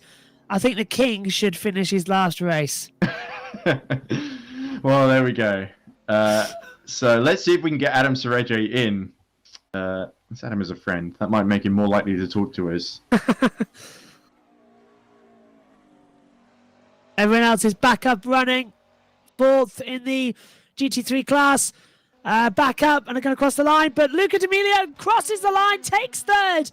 And In the the fastest lap, of LM-P2s. course. I did it, yes! Here we go, 2 minutes, 0.058, sorry. Yeah, 2 minutes. So almost. 05. Oh, there we go. A little excitement at the end there. They tried to do a donut. Could have. They led so much of the race. They'll be disappointed, but it's still been a brilliant performance from the number 90 squad. They won in Suzuka as well. Let's not forget. 4th overall in the points, behind the number 20 is their reward this season. They park at Eau Rouge, just experimenting with the new layout for next season. But there we go. So I just asked Adam Serraje for I might just drag him in anyway, because he's the champion. He has to talk to us now. Yeah, surely. It's got no point. So hopefully we will get to talk to our new world champions in GT3. We've done a brilliant job all season. And as soon as Adam Serraje is with us, he's no doubt celebrating in the background. Maybe drag the race winners as well, who've just finished.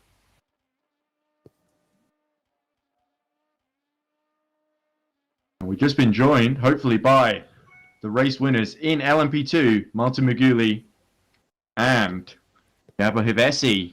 Their second win of the season, and achieved in emphatic fashion. Nearly taken away from them 3 times, but they fought back brilliantly. And they're not here, they're still... Oh, there they are! Hello! Hello, Martin! Hey, And hello, guys. Gabor! Gabor and Martin, Hello, great of you to hello, join hello. us. And Adam is here too, our new champion. So we'll talk to Gabor and Martin first. So many setbacks in this race. Such a close battle in the final few hours, but you guys prevailed. And your second win of the season, 24 Hours of Spa, is yours. And second in the championship is yours too. How do you guys feel? We feel great. Wonderful. We have several technical problems in the race, but Yeah. you managed to win, so this feels good. So from 8 laps down, it's crazy against all odds. 8 laps down, that is incredible. Yeah. How did you feel when the 21 went out? Because of that's your teammate there. Obviously, they already won the championship, but did you feel a bit worried when you saw that? Because the engine blew, I think, on the 21. So was that worrying you, or did you think, right, well, that's one less I have to worry about?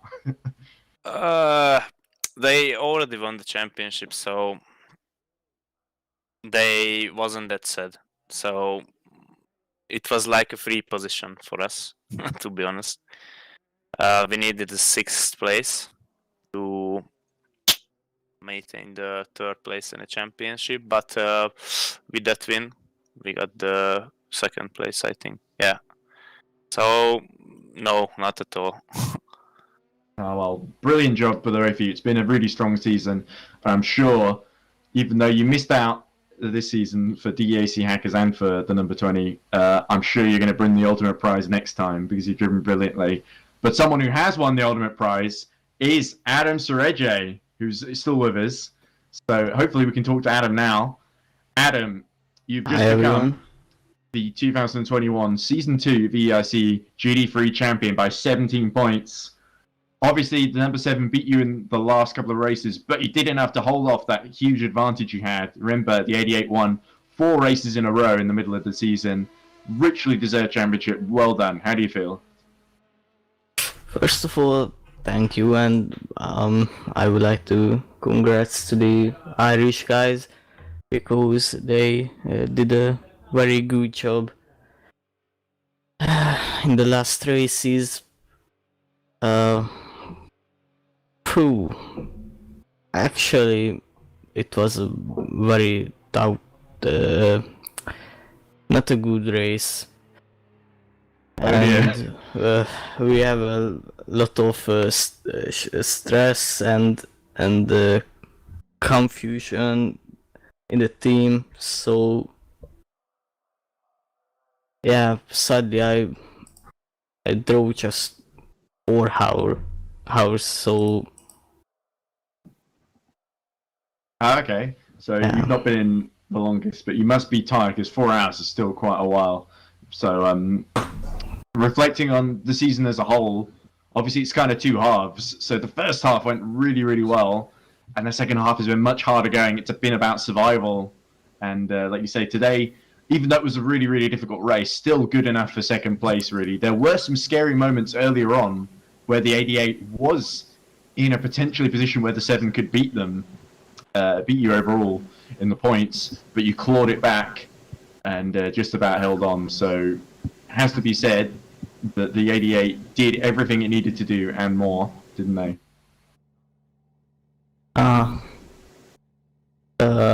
Actually, it's a lot of hard work behind the setups and a lot of practice hours. So I'm just would like to thanks for my teammates, for Martin and Zoli and Pribik. So yeah, but we would like to celebrate. So Absolutely. So I won't keep you any more, Adam, because I can tell you're absolutely shattered and elated. So thanks so much for talking to us, though. And I'm going to drag Lucas in next and see if Mr. Lichten and Loic Munia, I think, see what they have to say. we would see the next season, because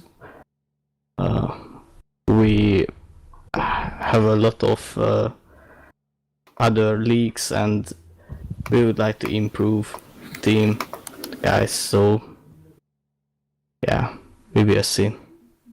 But thanks for the interview. Bye bye. Yeah. Bye-bye. Sorry, Adam, what happened at the end? I think that was my fault.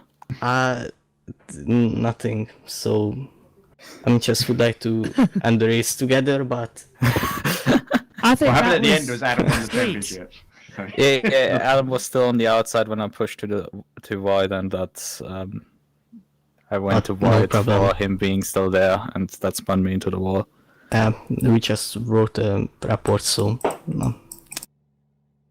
Oh well, that's very, very nice of you both to admit it, and no harm done, I guess. And moving on to Lucas, obviously. Oh, Martin in a good mood. Yeah, party's begun. So Lucas, that's okay, Martin. Sorry. No worries. It's good to hear you having fun and winning the championship. So moving on to you, Lucas. Obviously, different mix of emotions. So a brilliant end to the season, winning the last 3 races in a row, and such a dominant victory here today. But the championship, you were 17 points away. But I suppose, given that you were 1.60 points behind, to end just 17 behind is an amazing comeback. So is that how you view it, or are you disappointed just to miss out at the final hurdle? I mean, it's somewhat disappointing. We've had absolutely no luck this season. Everything has been it's been like the theme through the first half of the season, and it's been really coming to us finally at the end, but it was too late. We did everything that we could, but our competitors weren't, except the mutants, weren't good enough to keep the mutants behind. So we did everything we could to put ourselves into the position of winning the race and keeping the mutant and hoping that the mutant finishes P7, but in the end, not even enough the GT3s finished. So Okay, I'm just going to let Jeff close in because he's bugging me to do that. Sorry. So Oh, shit. there we go. It's okay So to get in here. Iris team owner Jeff Close joins us now after a dominant GD3 victory. Sorry, Lucas. So carry on. As you Yeah. know. And Loic is here as well. Loic Munia, the other Yep. driver of the number 7. So it's a full party. 3 Irish people. Yeah. So to carry on then, the first part of the race really was the toughest one for the number 7 because you were in such a big fight with the 314 of John Lacey Esports until they dropped out. They were the big ones that could have kept, because you did everything you really needed to do to potentially take the title today. But the John Lacey one were the only ones who could have stopped you winning the race, basically. So was there a lot of tension when you were battling with them as the night started to fall? Or did you sort of think, well, we can get the better of these guys, we're more experienced, or that you might thought John Lacey Esports might move out of the way a bit later with the 314 and let you guys win the championship if it was a possibility? Did you guys think about that, or did you not? Did you just think, well, it's going to be, we don't need to worry about them because we just focus on our own race? I mean, Jeff, could you answer that one? mean, now if the race is over, I can tell. We had to deal with them. You denied it. I knew. It only took 20 hours for you to come out with the truth.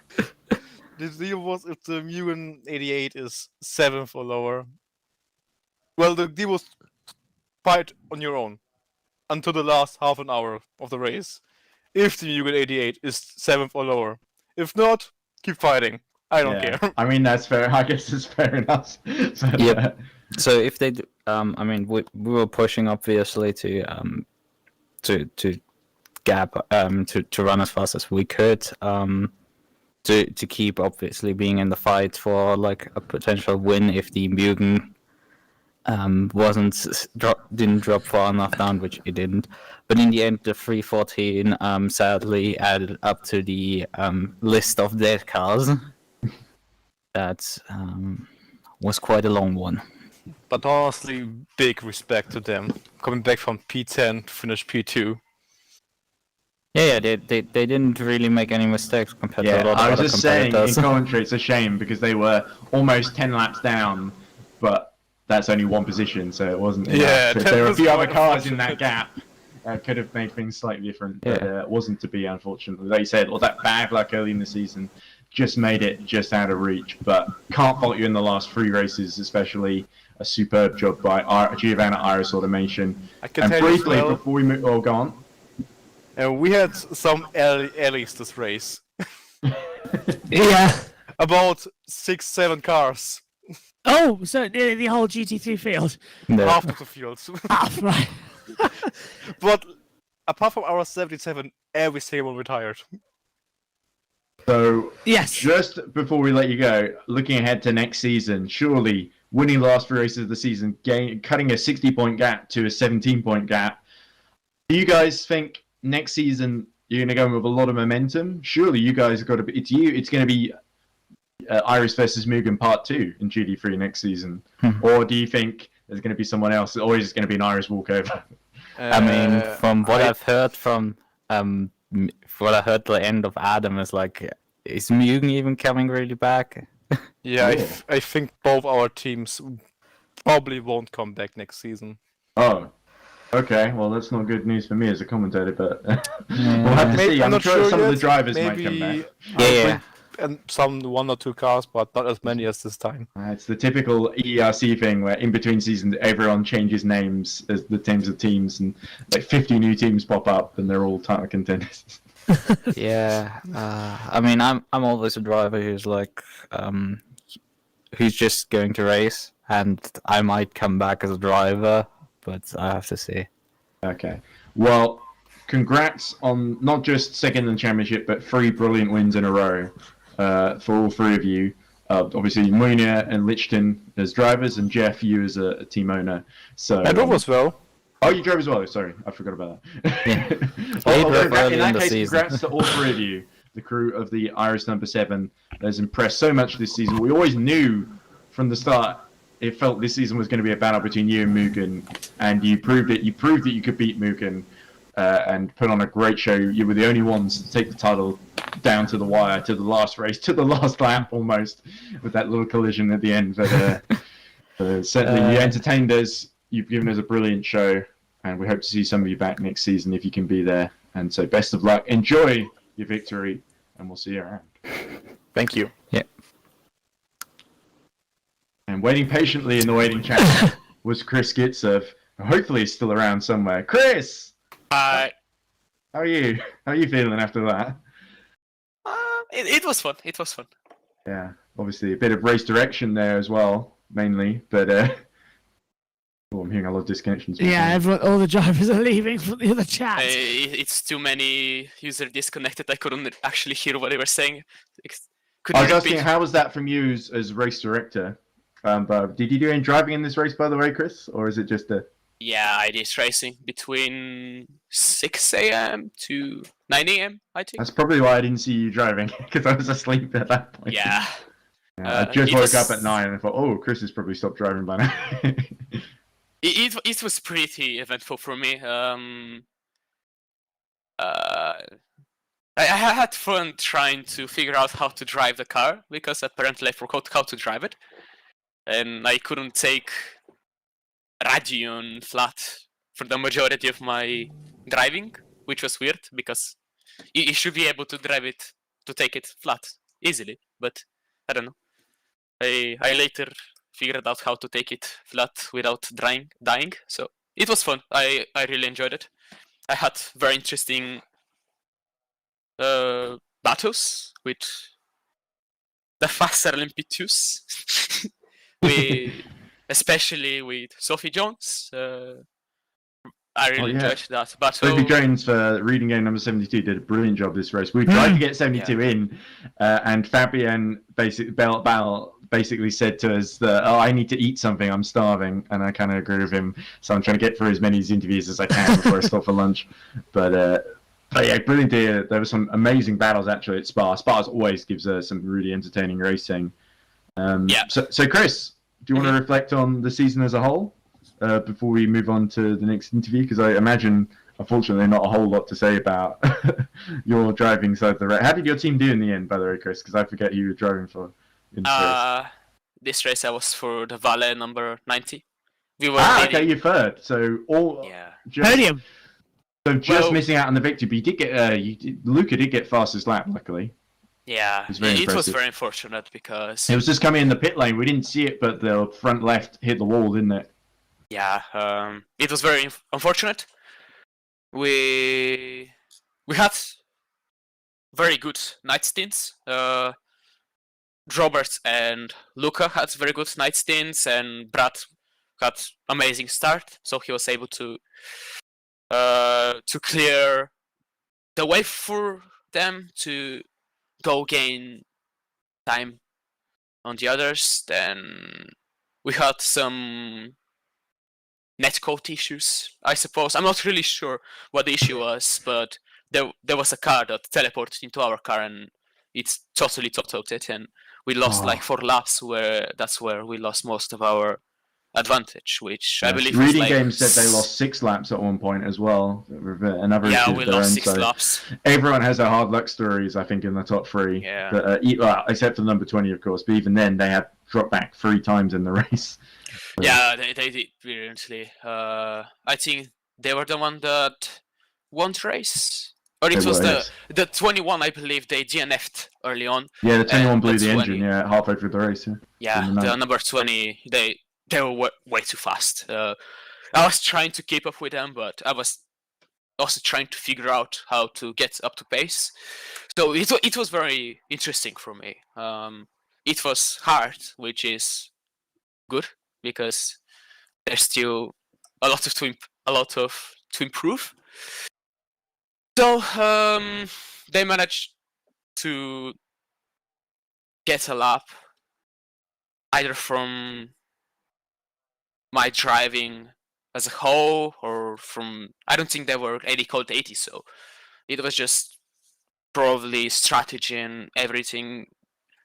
So they were able to capitalize on our mistakes, and that's why they're P2 in the championship and their sister car P1 in the championship. They were both very quick, so congratulations to Miguel. But it's 4th in the championship for Valle number 90, I believe so. That confirms it because I'm pretty sure you weren't able to beat the 95, but the 20 beat the 95. So 20 and 95 just basically swapped over. But you beat the 87, which is certainly a good performance. So we'll hope to see you back next season, Chris. I'm just going to invite Eric in because he's been waiting very patiently. Here we go. Eric. Driver of 77 Iris that finished 3rd in class in GT3, Eric Kamady. Eric, you may not have been particularly popular in the stewards room, but that is a double podium for Iris and a great way to end the season, surely, for the 77 crew.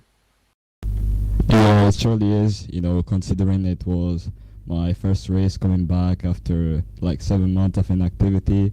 It's a... we missed you, Eric. We missed you a lot. It's great to have you back. And the 77 had a really tough start to the race as well, where it hit the 46 twice, unfortunately.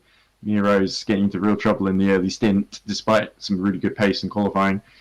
And yeah, the 77 has been on a fight back ever since, really. And yeah, it was really just a matter of survival, wasn't it? In the pretty much from hour 2 onwards.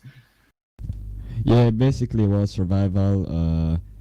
Yeah, especially after the crash, we knew we had the time to, come back, but it was really the execution that was what was important for us. So yeah, we just tried our best, kept our heads down, kept cool really, and just pushed through the end. Indeed. So, with the season over, I think unfortunately Iris they weren't quite able to snatch the title off of Mugen, which I'm sure you would have been hoping for. But still, a very good, strong season for Iris in GT3. Will you be staying with them next season, do you reckon? Or do you hope to do more races next season, wherever you end up racing for? Or do you think you might be, again, on a sort of part-time basis like this season? Well, I surely wouldn't mind driving for them. It's a very good team. They have really good drivers, and it's just a really nice place to be in general. I do plan to possibly make like a full-time return to driving, and yeah, we'll just have to see. That's brilliant to hear. So I don't have too much else to say unless you did. So Josh, to the 77. Great racing and some great overtakes throughout the year as well. What was your favourite race that you've participated in this year, Eric? Well, favorite race, it probably just has to be this one, really, because all the other races I actually did partake in were ended really badly. For example, it was Daytona 24 hours, that ended in a DNF. We did do the first race, I did it with AFP at NOLA, and yeah, we ended like P13 in class. So I guess my favorite race is probably this one. It was probably the first race this year I actually managed to drive at my pace, like show how fast I am without causing too many issues. Fantastic. Yeah, I'm sure the stewards might disagree with that one, but I think they've been a little harsh on you, Eric. I thought you did a really solid job today, so you can feel very proud of that third position. You worked really hard to contribute to that, and yeah, best of luck. Enjoy the rest of your day. And hopefully we'll see you back next season. We've got one more interview lined up, which is with Ruben Giebfried from the Royal Racing Bravo 93. So we're going to invite him in now. Thank you so much. Have a good day, guys. Thank you, Eric. Here we go. Ruben Giebfried joins us. So Ruben, I got to talk to you very briefly last night before the Code 80 happened. And you had to, well, I think the problem was the Royal Racing 93 couldn't get the Porsche back to the pits. So you were sort of waiting to get in the car, but of course you had to be in communication with them, so it made sense you couldn't stay with us to come to tell us a bit about the race. So, with one of the most difficult GT3 cars in the field, that's slow down the straight, slower than a slow thing down the straight, you finish the race. Not only do you finish the race, but you finish. Where did they finish? 5. Top 5. There we go. Top 5, yeah. So 10th overall, 5th in class. Yeah, how did you feel about that, Ruben? Yeah, the whole team is really happy. We were it's just a small performance, it must be said. Yeah, we were really happy. We had just had one thing. We said, okay, drive consistent, don't do mistakes, and that's all we wanted. So we said, okay, maybe we're 2 seconds off pace, but we try. We had a very good setup. The Porsche was really good setup, and the whole team did an amazing job. And I'm really proud that a small hobby team like we have did such a great thing. Exactly. It's no small feat getting to the end of a 24-hour race, let alone in a reasonably competitive position. You were only, 3 laps away from Paul Street Boys with, let's face it, a much faster car down the straight. Yeah. So that is nothing to sniff at all. So brilliant performance from Royal Racing 93. And it's been a fun season, and I've loved watching a little bits of some of your streams from the onboards. Obviously they're in German, so I don't know them. I don't understand too well what you're all saying. But I really appreciate you guys going to so much effort and helping to promote the championship. Probably more than I do. Ruben, I've got a quick question for you. Yes. We've been joking around on the stream as well about the livery you've had for this event as well. From the front, it reminds me of a Pikachu, and from the back, it's Ed saying it looks like IKEA. So we have a request. Yeah, well, it's like the Swedish flag, blue and white. We have a request for next year. Could you rename the team the IKEA Pikachus? The IKEA Pikachus. Maybe we can do that. The livery was made because actually we got a sponsor on board, G Factory. Oh wow, well done. Yeah, and we're really proud that they're sponsoring Well, I hope us. they were watching. Yeah, we hope so too. And because of that, we tried a completely new livery, a new design, and I think it went really well because it's really recognizing and everyone noticed it. So Absolutely. Special car, it. special livery. Keep it. Try and keep it. It was honestly a fantastic livery. Thank you. Great job to Marvin, our livery maker. Thank you on the stream. Yes, and Marvin did some brilliant stints as well, actually, I was watching. So the 93, he was able to... You wouldn't think that thing would be able to defend, but you and Marvin put in some really good attempts, especially early in the race. It was very exciting to watch. The action was all happening around the 93 Porsche. Yeah. So, I have to say also we had a completely new driver on endurance, Sven Meister. Sven. He was completely new. It was his first endurance race, and directly a 24-hour race. So we are really proud that he managed so well. He did consistent lap times, no mistake, no spin in 6 hours or so. Wow. Yeah, great job. Brilliant. So Sven Meister, with all that 24 hours of mileage under his belt, is well on his way to becoming the Weltmeister, hopefully next season. Oh, nice one. Ed. Last put of the year. Waiting all day to use that one. 24 hours, folks. Just let me have it. Oh, well, thanks for coming to talk to us, Ruben. I'm glad we finally got to have a proper conversation. It only took 20 hours. Thank you for the opportunity, and I'm sorry for the cutoff in the night. And great job. Thank you to EERC. And I think we're on board next season too again. Oh, wow. Fantastic. So we're going to see more of Royal Racing Bravo and hopefully Royal Racing Charlie and Alpha backing them up as well. Yeah, thank you. Cheers. See you next season, Ruben. And have a good break. You've earned it. Thank you. Thank you for the organization. Bye-bye. Bye-bye. I think Jerry Luring has just joined.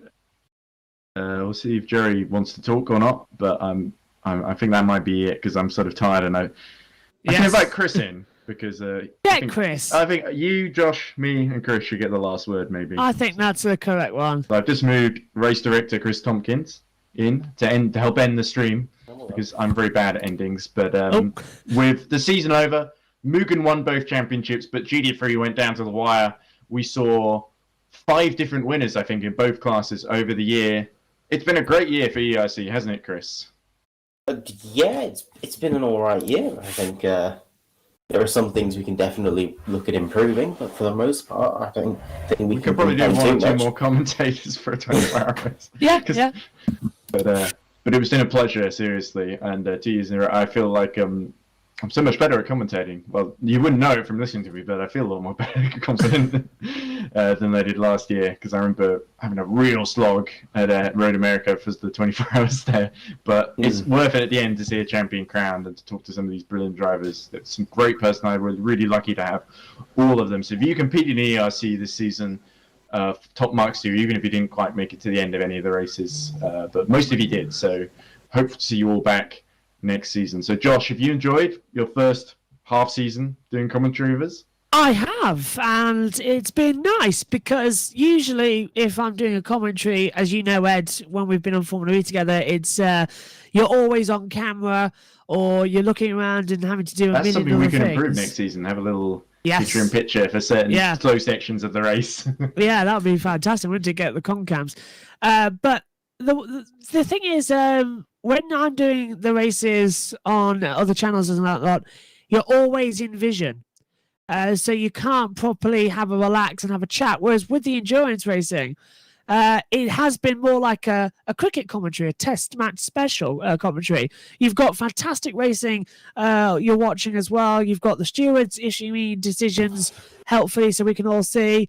And it's just good conversation with good racing with brilliant people to talk with. And I've really, really enjoyed it. And it's been one of the most relaxing commentaries I've done. As you know, Ed, usually we finish a race on Formula E or Formula 1 and we take the headphones off and we both go like, that was hard.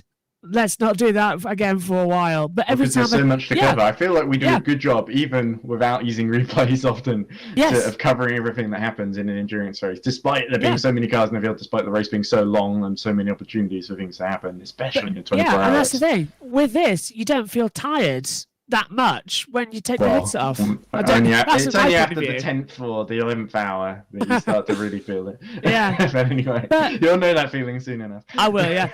I love it. It's fantastic. So I can't wait for race 1, season 3, whenever the calendar gets announced. But of course, I hope interrupt, it's. Josh. That's a question for Chris, though. When is the next calendar?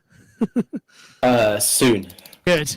Yeah, but if you can't wait that long for Chris and the moderators and admin team at the EERC to get the next season's calendar together, we have our endurance race at Donington Park, 2 half-an-hour races happening on the 21st. So that's in just 4 days' time. I said 5 days yesterday. It's now a day 4, later, yeah. so a whole day has passed through this race, obviously.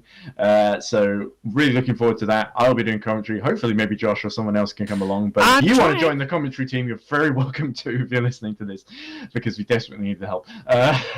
I'm so lonely. But